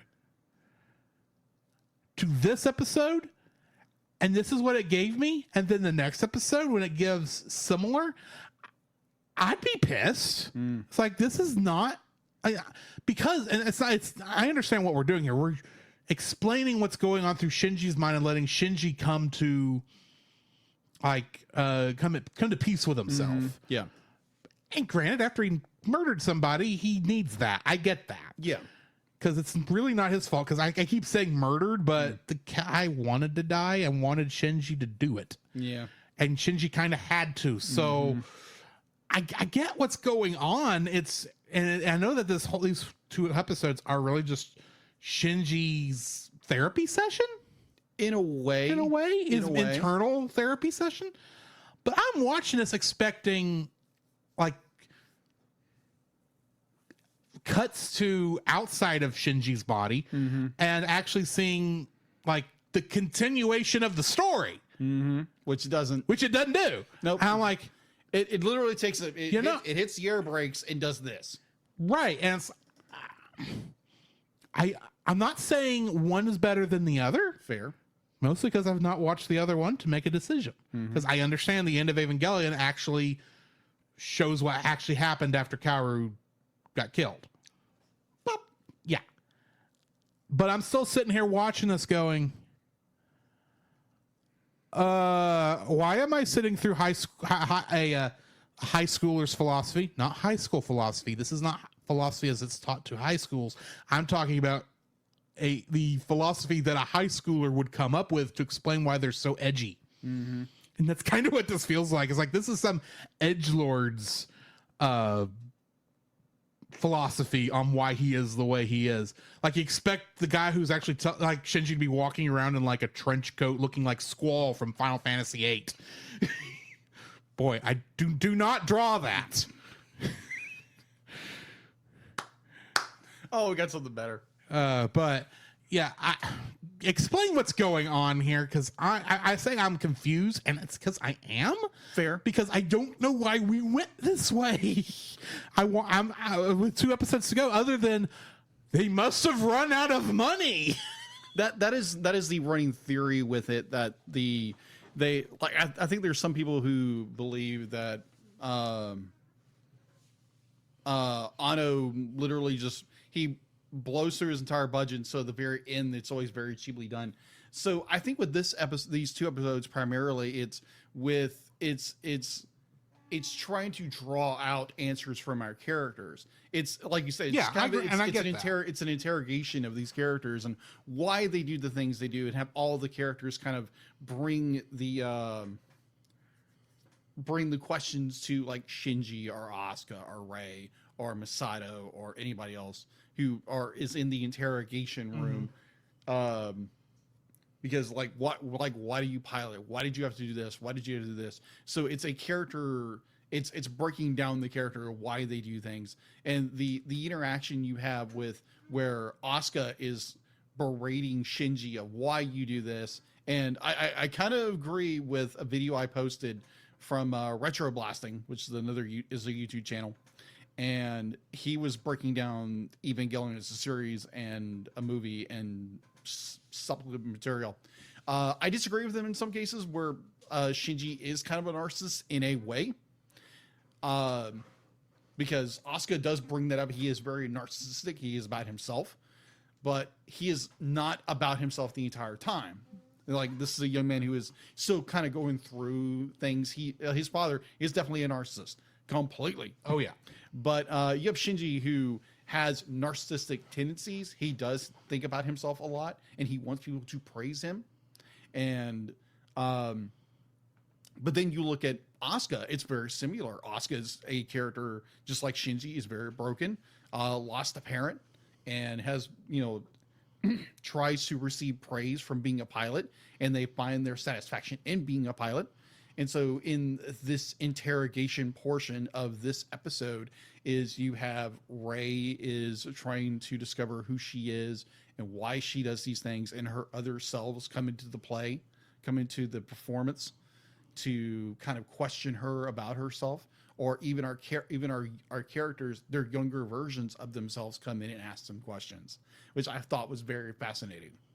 Because there again, it's breaking down the character psyches. Definitely when you get Masato was so fascinating. It was like, oh, this is the reason why you do this. And we knew this going in through the series, but it kind of brings it home. It's just like, oh, because you found, like, you wanted, like, a part of your father, like a reincarnation of your father. It's like, no, that's what I wanted. I don't want Shinji to see this part of me. I'd be like, I feel nasty, I feel dirty. And it's just like these characters who are so, it breaks the characters down to their, like, the microscopic of who they are. And I find that really fascinating. Now, some people, it's just like, I wanted to see more fighting. I wanted to see this fantasy built out and more. I don't want to see this psychological mumbo jumbo. I want to see what I want to see. I want to see my fantasy. That's what a lot of people thought. I mean, I understand why you would, because any other show would finish the story. I agree. I'm not saying the turn. I'm not saying the psychological aspect is wrong. It's just, I'm saying there are better ways to do it and still continue the story instead of just stopping 2 episodes before the end and starting a PowerPoint presentation. Fair. But I like what I'm going to butcher his name. Hideaki Anno? Hideaki Anno does with this, because he does something unexpected, and it's primarily Shinji, and we're trying to figure out why he does all these things, why he does this, and why he does this, because you break it down to he doesn't like himself, he hates himself, and he doesn't feel like no one loves him. But in truth, there's characters who do care about him. Well, to play into the instrumentality aspect that these things are pointing out, especially later when I think it's actually in the next episode where it talks about finding yourself in others. Yes. I think what he is seeing is the parts of himself that are in Gendo, and he hates Gendo for good reason. Yeah, for good reason. And that's probably why he hates himself, because he probably understands in a weird way he does. why Gendo did what he did. Yeah, exactly. Even if he does not especially the more he gets involved with the angels and the Avas and everything. Yeah, exactly. So I love the idea that the deep psychological tunnel we go through with these characters. Be like, because there again, we've gone through this through the entire show, but I'd be like, and I understand why Anno did this, because you're trying to break down your characters. You're trying to definitely at the end of the series. I get that. We'll get there. But I get that. It's just there's better ways to do this. I agree. And I can understand to a small fraction why some fans were so outraged. Okay, well, yeah, think about it. I mean, you've been watching this action-packed, deep storytelling of that's like it's done very well. I will even say it's done very well up to this point. And we take this sharp 90-degree turn off into psychology 101. Yes. Except it's not really psychology 101, because real psychology classes, psychology college classes teach better psychology than this. Yeah, 'Cause I don't really like the psychology they're showing. And granted, this No, is I not don't either. meant to be an ideal you're heading towards. This is just meant to be, here's what these characters are. Yeah. And it's trying to sell, or eventually it will be trying to sell instrumentality. Mm-hmm. But bear in mind, let me get to, well, I'll get into it in the next one. Okay. But yeah, I get why you're saying you like how it's going into the psychological thing. I'm just saying you could still, and granted, you have 2 episodes to finish this up, and it really does feel like, where would you go after you killed the final angel?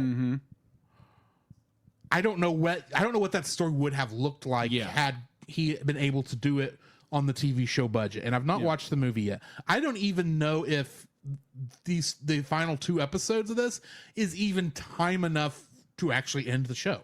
Probably not. The proper way. Yeah. And this may have been all he could do with what budget he had. Yeah. I'm not even saying it was the wrong move. I'm saying it's the most disappointing move that could have been made. Fair. That is fair enough. So yeah, I love, like you said it best, where this first episode seems like more it's interrogation. It's asking the questions. It's asking the philosophical questions. It's asking the philosophical questions. And then in the next episode, it's answering a lot of them, or trying to answer them. Right. And we'll get there when we get there in that episode. Do you want to go ahead and jump into those let's answers? just jump into the second episode. All right, and then The we can last just talk episode. about everything. Yeah. Except I am going to hold, just so y'all know, I am going to hold my final thoughts on the series until after we review the movie next week. Yeah, I'll do that as well. So this is just going to be our thoughts on this. Episode 26, final episode of the series. The Beast That Shouted I at the Heart of the World, aka Take Care of Yourself. Directed by Kazuya Tsurumaki Masayuki and written by Hideaki Anno. And as always, as is the TAS tradition, it's the final episode. Everyone gets called out, gets named. Bear with me. This is 3 different casts I'm about to read. Shinji Ikari in the Japanese version was played by Megumi Ogata. Spike Spencer in the ADV, and Casey Mongillo in the Netflix, with Christina Valenzuela playing young Shinji in episode 26. Her only episode. Rei Ayanami was played by Megumi Hayashibara in the Japanese, Amanda Wynn Lee in the ADV dub, and Ryan Bartley in the Netflix dub. Asuka Langley Soryu was played by Yuko Miyamura in the Japanese, Tiffany Grant in the ADV dub, and Stephanie McKeon in the Netflix. Misato Katsuragi was played by Katono Mitsushi in the Japanese, Allison Keith in the ADV, and Carrie Karenin in the Netflix.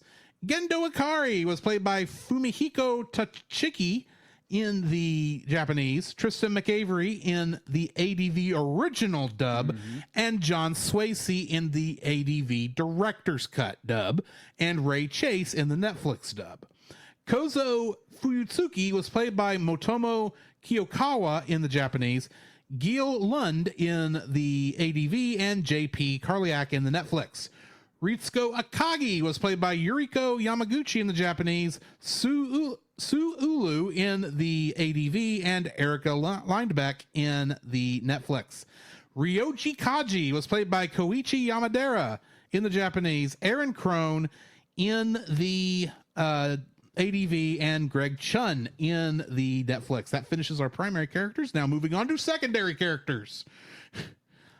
Toji Suzahara was played by Tomokazu Seki in the Japanese, Joe Pisano in episodes 3 to 18, Michael O'Connor in episodes 19 through 20, and Brett Weaver in episode 26 in the ADV original dub, and was played completely by Brett Weaver in the ADV director's cut, and Johnny Young Bosch in the Netflix dub. Kaoru Nagisa, your favorite character, was played by Akira Ishida in the Japanese, Kyle Studevant in the ADV original dub, Greg Ayers in the ADV director's cut dub, and Clifford Chapin in the Netflix dub. Makoto Hyuga was played by Hiroyuki in the Japanese, Matt Greenfield in the ADV, and Daniel M.K. Cohen in the Netflix. Shigeru Aoba was played by Takahiko Koyashi in the Japanese, Jason C. Lee in the ADV original dub, Vic Mignogna in the ADV director's cut dub, and Billy Kametz in the Netflix. Maya Ibuki was played by Miki Nagasawa in the Japanese dub, Kendra Benham in the ADV original dub, Monica Rial in the ADV director's cut dub, and Christine Marie Cabanos in the Netflix dub. Naoko Akagi was played by Mika Doi in the Japanese, Laura Chapman in the ADV, and Magdalena Helmig in the Netflix. Yui Akari was played by Megumi Hayashibara in the Japanese, Kim Sevier in the ADV, and Ryan Bartley in the Netflix. And I do want to point out that if that's, with the exception of one name, that sounds a lot like Rei Ayanami, there's a good reason for that. ADV is the only one that had a different actress. Really? For Rei. For Yui than for Rei. Really? That makes sense. Which is interesting. I guess they didn't know when they made the casting choice. Anyway. Yeah. Kinsuke Ida played Tetsuya Iwanaga in the Japanese. Kurt Stoll in the ADV, and Benjamin Diskin in the Netflix. Hiraki Horaki was played by Junko Iwa. Junko Iwa, whatever. In the Junko Japanese dub, Carol Emerson in the ADV, and Abby Trott in the Netflix. Keel Lorenz was played by Mugito in the Japanese, Rick Peoples in the ADV, and DC Douglas in the Japanese. Pen was played by Megumi Hayashibara in the Japanese, Amanda Wynn Lee in the ADV original dub, Mandy Clark in the ADV director's cut dub, and Sharmi Lee in the Netflix. Getting into other characters, in the Japanese, Kyoko Zeppelin Soryu was played by Maria Kawamura in the Japanese, Yvonne Aguirre in the ADV, and I do not have anyone listed specifically for her in the Netflix. Additional voices. I have no listing for the Japanese additional voices. You are welcome. However, ADV original, or ADV, we have, ADV original, you got Yvonne Agari in both. George A. Areola in the... I'll just read all of these. Sorry. I'm trying to figure this out because it's like a ton of people. Yvonne... I may read some names twice. Forgive me. Yvonne Aguirre in George A. Areola, Brian Bounds, Rob Bundy, Jessica Cavello, Charles Campbell, Laura Chapman, Melinda Decay, Angel Fisher, Hiroko Fukumori, Matt Greenfield, Tiffany Harris, Kevin Hennett, Michael House, Gen Kato, Scott Kilgore, Paul Killam, Larry Koteff, Stuart Crone, Amanda Winley, Jason C. Lee, Tracy Leftridge, Gul Lund, Doug Medford, Brenda Mikasa, Ben Nunez, Craig O'Connor, Andy Ojura, Leighton Payne, Robert Peoples, Rob Peters, Lorraine Reeves, Dan Rockwell, Julio Rodriguez, Aaron Rosaire, Phil Ross, Jennifer Rutherford, Kim Sevier, Doug Smith, Spike Spencer, David Spray, John Swayze, Lou Temple, Holly Vitam, Brett Weaver, David Williams, Janice Williams, Jessica Williams, scroll back up, Yvonne Aguirre, Christine Otten, Brian Bounds, Shalene Black, Charles Campbell, Victor Cassad, Mandy Clark, Melissa Seibel, Melinda Decay, Jason Douglas, Lauren Goodnight, John Gremlin, Mike Kleinhines, Kelly Madison, George Manley, Andy McAvan, Chris Patton, Lorraine Reyes, Aaron Rosaire, Phil Ross, Randy Sparks, Lou Temple, John Tyson, and Brett Weaver in the ADV dubs. I didn't try to split those, and I probably read names twice. In the Netflix, we have Zach Aguilar, Julie Bersani, Henry Dittman, Lucine Dodge, Doug Erholtz, Robbie Friedman, Chris Hackney, Edward Hong, Billy Kametz, Alan Lee, Xander Mobius, Paul St. Peter, Doug Stone, and Kirk Thornton. That's a lot of names. It's a lot of words. And it's a lot of people who worked on this show. Getting into the summary for this episode. This takes place in Shinji's mind, no kidding, where he tries to find ways to feel better about himself and other people while thinking about a solution to his many problems. Okay. Angel appearances, none.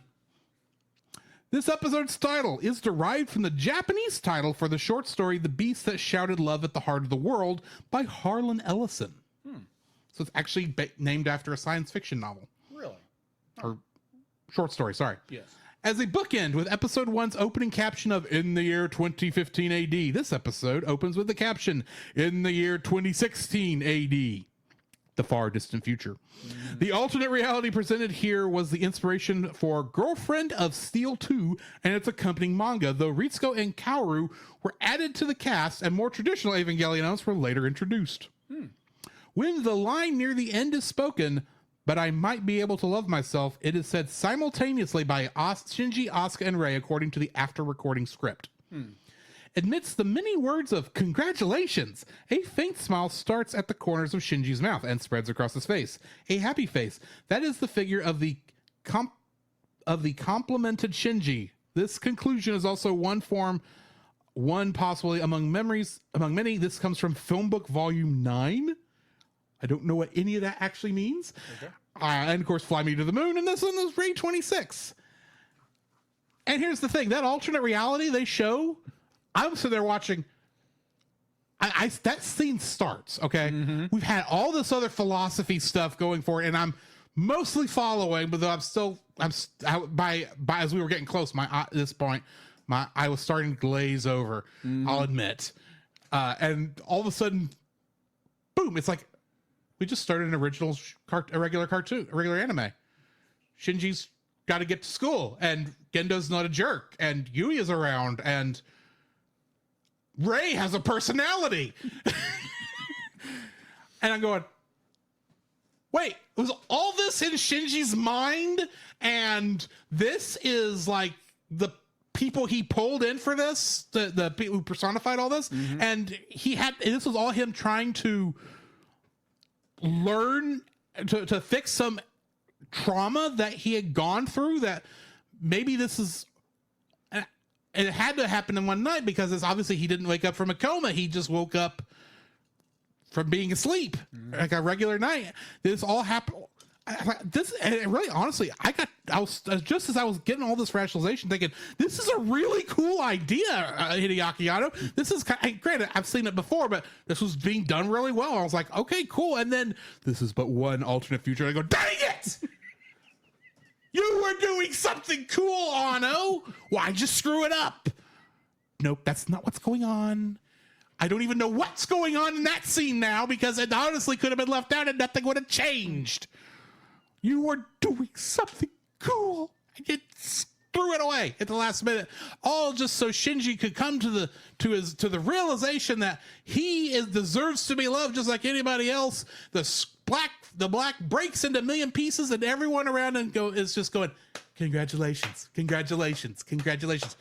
I'm thinking, what does this have to do with giant robots or cyborgs fighting space aliens that we call angels? Because it doesn't. It doesn't have anything. This ends dumb. I'm sorry. I know there are people who do actually like this ending. Our good friend Nate Marchand of the Monster Island Film Vault has stated he prefers the ending of the show to the movie. And I'm watching this and going, I think you've been writing too long. No, that's mean. I don't mean it that way that came out. I'm watching this and going, this is, I kind of get what's going on. This is a very 2001 A Space Odyssey type of ending. And I'm still going, I didn't like the ending of 2001 either because I don't know what's going on. You have gone so far out of left field that even though this is definitely an artistic ending, I feel like I have been sold the Emperor's New Clothes. You know what I mean? Yeah. It's like you're selling me this big artistic ending, and granted, I have a feeling. I don't know. I don't know how I feel about this other than I understand why people were upset. Okay. Totally. I do understand. I don't know why. Granted, you're with a piece of art. As an artist, I understand this. You want people to accept it, flaws and all, even if maybe, and you kind of you understand your rationalization for what you're doing far better than anybody else looking at it's going to. So I get that, but at the same time, I'm watching this going, The rebuild movies exist because I'm betting you don't like you now that you're looking back on it, Hideaki Anno, you don't like the original ending and you don't like the movie ending either, so you decided you wanted a new one. Honestly, I'm betting that's what happened. Possibly. And plus, I've heard different explanations, but okay. I'm just guessing. I don't know. I look at this and go, I don't get what you're. I'm not buying what you're selling. Okay. It really feels like you did run out of money, and I feel that way until especially when we get to the different parts of this, and it's obvious he gave somebody a camera and said, just go shoot a still camera, and said, just go shoot pictures of random crap that we can throw in here, because some of the stuff I'm looking at going, I don't know what this visual does not go with this audio. It doesn't. It's almost like you could have released this as an audio CD or a radio broadcast or something, and saved somebody the trouble of putting pictures to it. We were actually doing, yes, throughout the show, there were plenty of times where they were obviously saving money by holding shots obviously too long. But at least in those episodes, there was something happening. There was progression of story. Yeah. The pauses made sense when they occurred because they gave this pregnant awkward silence for you to feel the awkwardness between characters. This, for one thing, there is no silence in these 2 episodes. It is nothing but talking. And honestly, I still, after I watched the whole thing, had a week to process what they got at.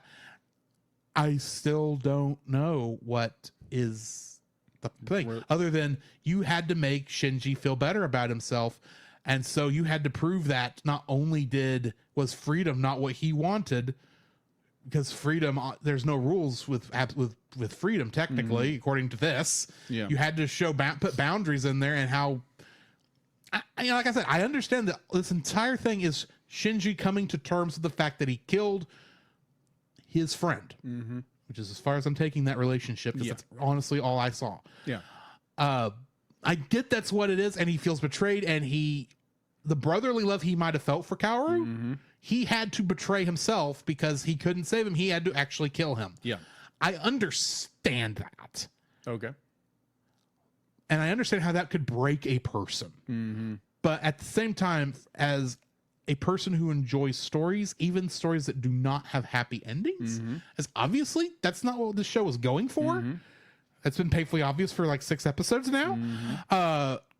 I've seen better endings to stories than this. Okay. I understand. I understand there are people who do prefer this one to End of Evangelion. I will not be able to say that until next week, one way or the other. I suspect I will, because at least that's a movie that actually has animation all the way to the end. Yeah,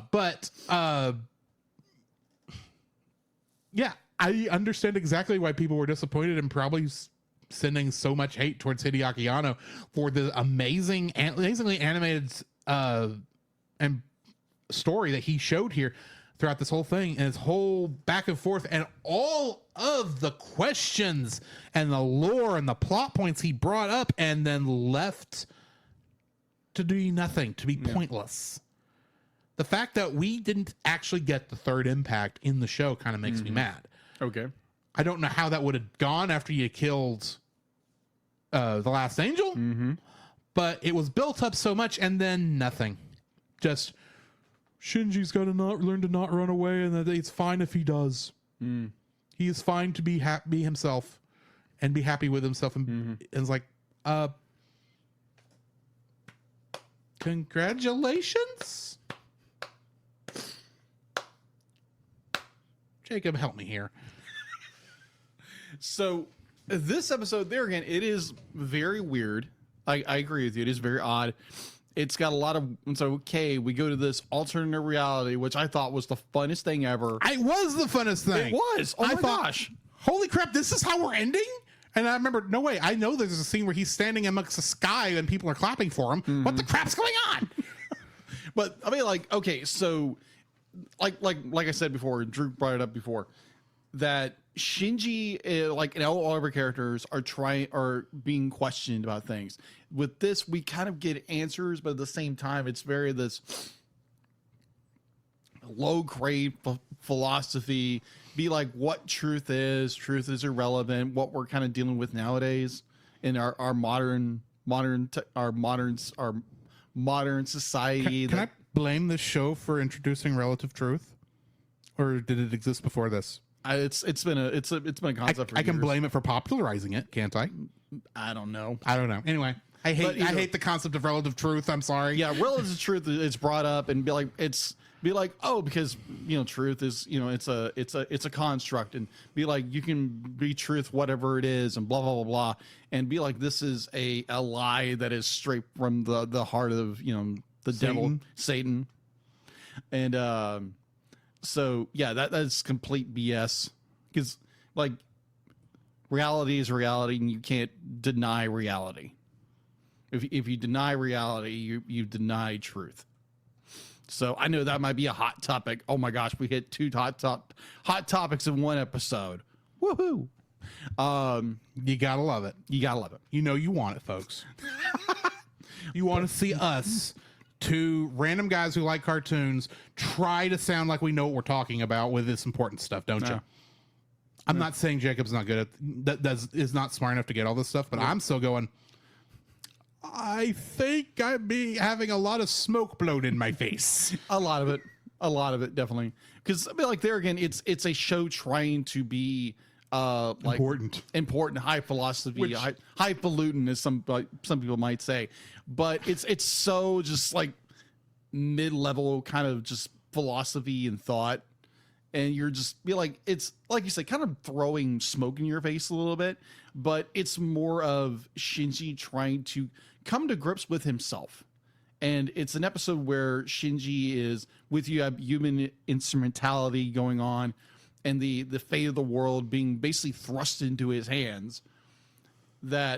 Which from like looking at it from a retrospective and looking at it as a reviewer, that is a terrible idea. Why in the world would you put the fate of the world in the hands of a young man who has gone through so much trauma that he no longer wants to face reality.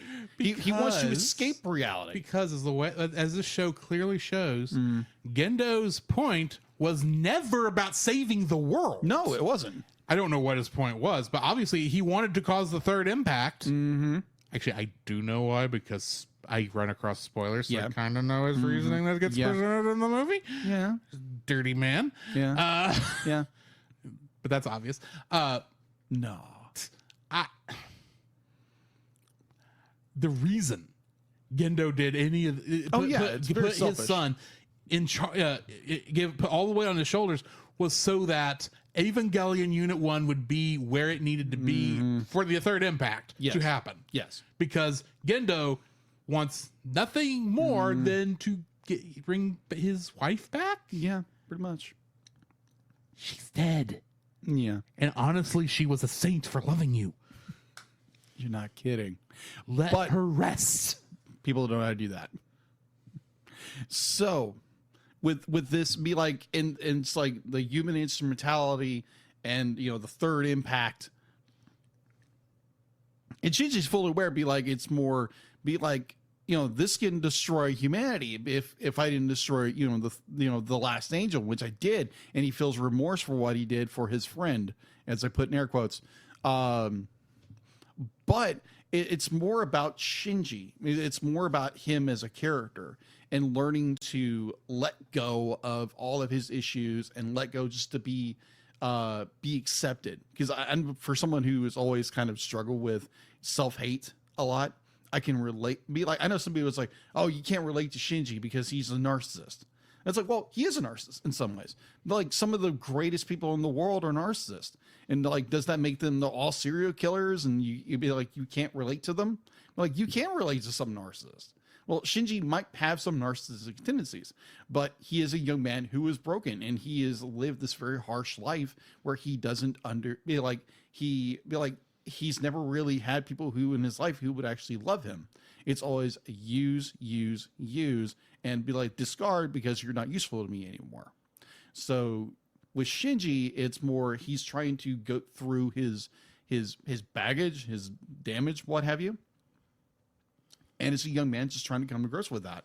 And you have like all these characters trying to lift him up. Now, granted, be like, you look at it narcissistically, he's just be like, oh, he just wants people to praise him and blah, blah, blah, blah, blah. Yeah. In a way, yeah. Because sometimes you need encouragement. You need encouragement for when you are down and you are having issues, you need someone to come up and pick you up and say, hey, it's going to be okay.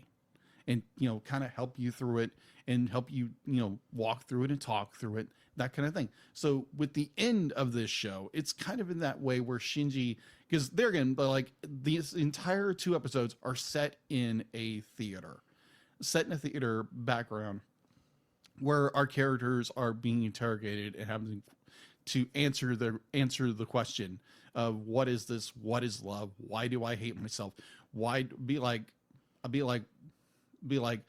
what is my purpose in life? These kind of, very rudimentary philosophy thoughts. And it's where Shinji has to understand it's like, okay, it's okay to be me. Be like, I struggle with my dislike of myself, but I have to learn to be okay with it. I have to learn to love myself. And don't we all, in some ways? We have to learn to grow and have to learn to love ourselves, even though sometimes we like. I love this ending. I love this ending for the whole reason is Shinji has to learn, and he has to come out of his funk that no one likes me, no one this. I have to learn. I have to be me. I can't be what everybody else wants me to be. And so I think that's a great thing. It's just like there again, the whole what did you say earlier about truth? Relative truth? Yeah, relative truth. Be like that. That is just I hate when they bring that crap up. It doesn't really work. Definitely for philosophy, it doesn't really work. For me, anyway. I might be wrong. Someone might be in the comments, well, this means this, and this means this. Well, truth is, if you deny truth, you're denying reality. Yeah. And that's what Shinji is doing. He's denying reality. And so he has to come to grips to learning that, hey, I'm actually accepted. I'm actually loved by people. And people want me around. And yeah, he gets praise for it. He gets praise for it because it's, hey, you didn't cause the death of millions of people. Because you're stuck in your own head. It's like, hey, congratulations, you saved the world. And hey, you've come to grips with who you are. You've come to grips with not being that person who is going to drag the world into a spiral of death. You have grown past that as a person. And so, yeah, I really enjoyed the ending. I definitely enjoyed the alternate reality where it's so funny, so goofy. Now, granted, they're reusing animation here and there, here and there, here and there, here and there. Yeah, it's everywhere. Yeah, like, it's everywhere. The only part of original animation in this is like the last 10 minutes. Yeah, agreed. And half of that is let's show you the happy ending of this show. What the show could have been. But overall, I thoroughly I enjoy for what it was. It was it's you got to get away from escapism, and that's what Shinji does a lot. He just isolates from it. He escapes from it, where you have to face reality. You have to face what's going on, and that's what we all have to do. And it's not go hide in your broom cupboard or just shut down and not talk to people. You have to go out into the world. That's what we're supposed to do. Definitely as a Christian, you can't just sit idly by and not, tell people the good news of Jesus. You have to go and share. So go out and, live. Don't go sit in a box. Don't deny reality for what it is and be like, this is not the reality I want. Well, tough luck. This is a reality. This is truth. And you have to go live that. And I think it's a good point is brought up in the show. Now, Grant, it's not the ending everybody wanted. And I heard a review that kind of just hit the nail on the head. Just hit it so well. Hit the hammer. You know what I mean. It's where with the movie and especially the rebuilds, it goes into more of that fantasy. What I want things to be. I want things to be this. I want this kind of going back into my truth kind of thing. And it kind of dilutes what I think the director was trying to do. Is like, you have to live in truth. You have to live in the truth, not your own reality. You have to live in truth, the truth. Mm-hmm. So that's what I get. That's what I get from this. I thought it's brilliantly done. It's a complete departure from what they were doing.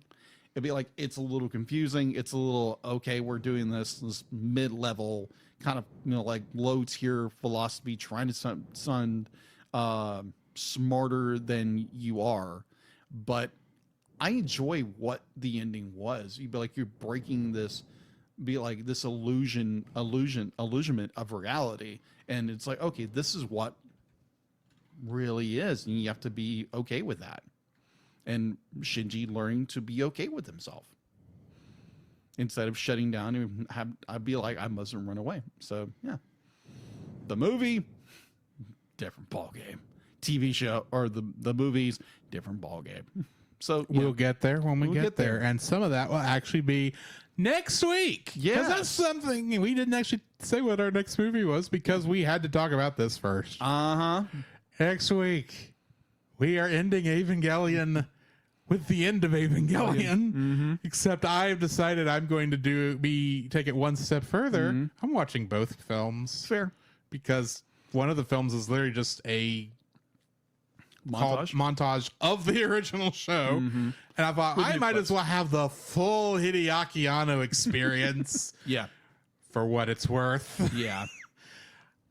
So join us next week as we talk about the end of Evangelion. Mm-hmm.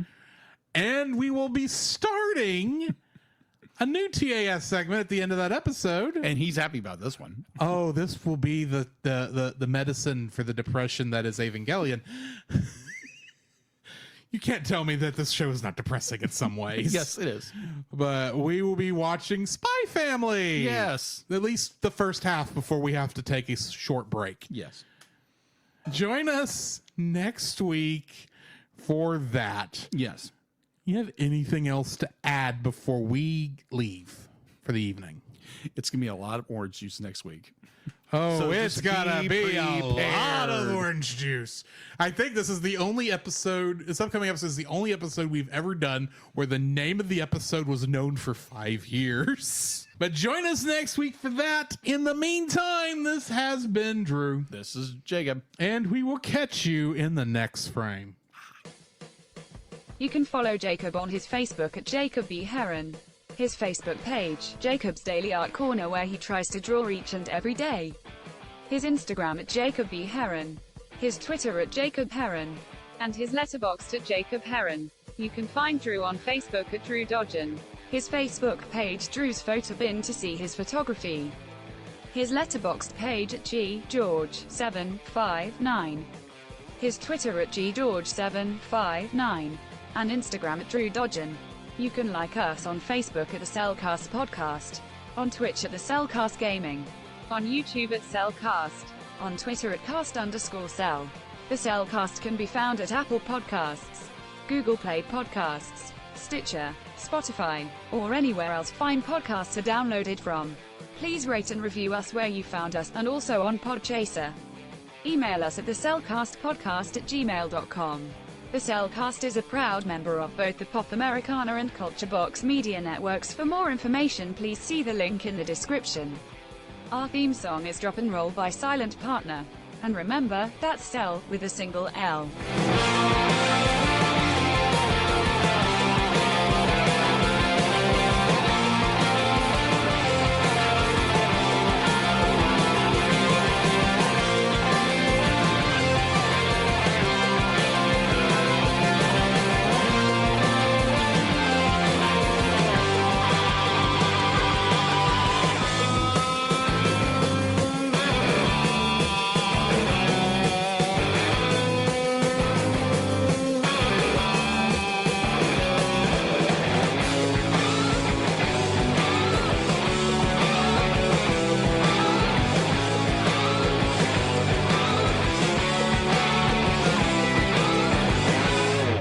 Zippity doo dah, zippity day. My oh my, what a wonderful day.